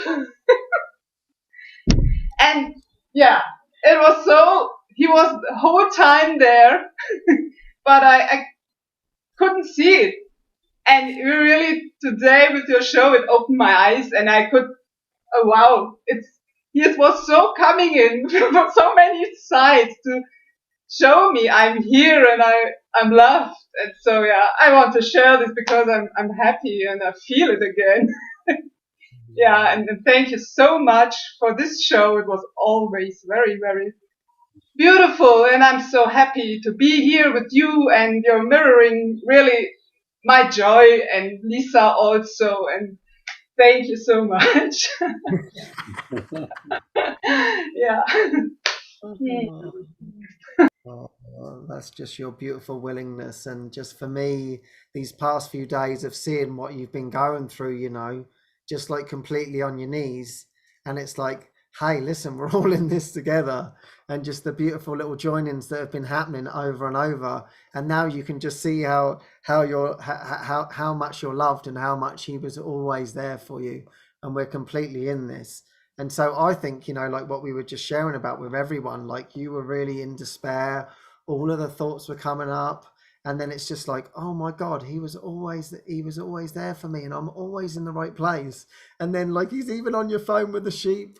And that was perfect what David shared. Like we joined in the kitchen. It was so funny. I shared with my group is I was going to go to the kitchen earlier to go and get my coffee, but then all of a sudden there were these towels, and I thought, oh, I've got to deal with these towels. What's going on with these towels? And then I see Jessica, and I says, oh, Jessica, do you know what's going on with these towels? And she said, no. So we go and look at them, and she goes, well, maybe we can just wash them and put them away. And I said, okay, then I can handle that. So I start doing that, and then I says, where does this basket go? She says, oh, it goes all the way over to the other laundry room. So I end up doing all of that. And then in the meantime, now I come back, now finally I'm going seemingly for my coffee. And as that moment, we then end up appearing in the kitchen, don't we? Oh, hi, Sabine. So had I have not done all of that and followed, I would have completely missed this moment. So I go, hi, Sabine, how's it going? And you just go, bang, start crying. Okay, here we are. It's all going wrong. Okay, I'm having all these emotions. Okay, so you just cried that out. And that was beautiful. We have this beautiful joining. And then I say, hey, listen, don't forget, David's coming tomorrow. We got lunch out, right? And then we've got Mexican Dynasty. Seriously, I mean, if it's not going to be answered there, and you're like, yeah, you're right. Thank you so much. And so we have a beautiful hug and just saying, it's all okay. It's okay. It's okay to feel like this. You said, I don't feel Jesus. It's okay. I feel terrible. It's okay. This is where we're at. So we have this beautiful hug, and on you go.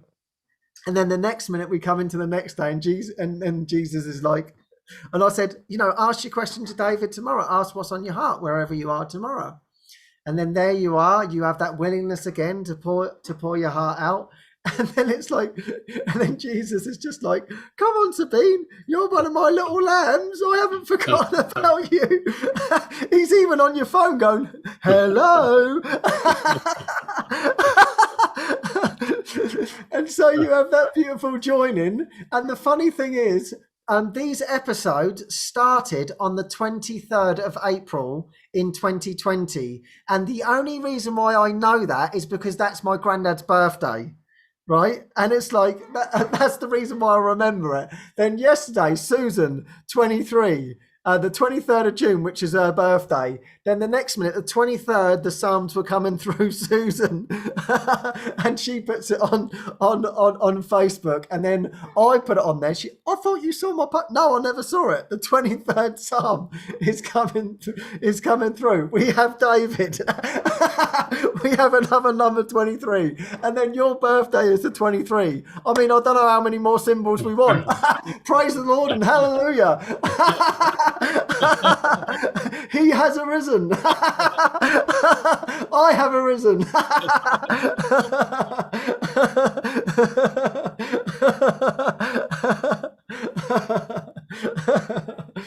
So that's just beautiful. And there's such a roundup of this. It's like 23 has just followed me through the whole thing. Oh my God. And the lesson Lesson number 23. I can escape from the world I see by giving up attack thoughts. And in there he says, this is all you need. This is it. This is to end the world. This is all you need. Number 23. I can escape from the world I see by giving up attack thoughts. Oh, so just thank you, Sabine, for your willingness. And it's so beautiful to see your shining face again. Oh, love you.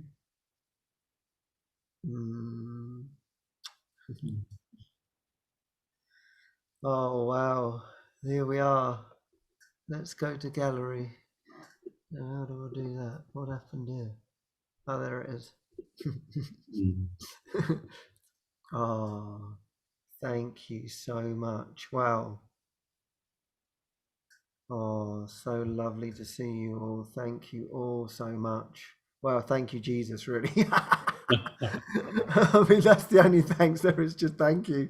Thank you for caring for me. Thank you for looking after me.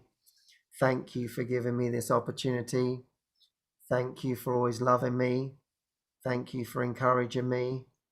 Thank you for giving me your strength and your love and your guidance always, and showing me that I am truly innocence in a true sense. And thank you for always allowing me to take that next step and just knowing that it's safe in my heart, and knowing that we're always going to be together forever, and that your promises are true.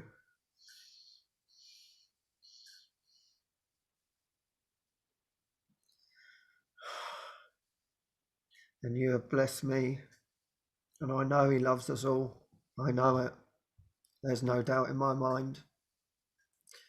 And so whoever comes to me, that's my gift. He loves me. I know it. I have no doubt.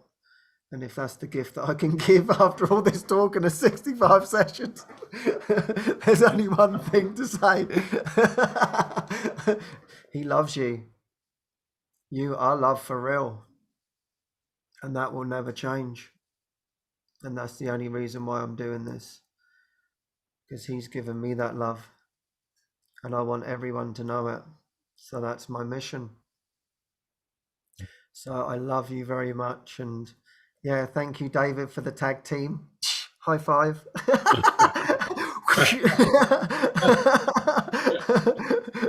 We came in, I think it came in at January, and I think it was January, and it's just been this beautiful ride. It's just been like, wow, like we just go on these journeys and Jesus just leads the way, and it's just so miraculous and so beautiful.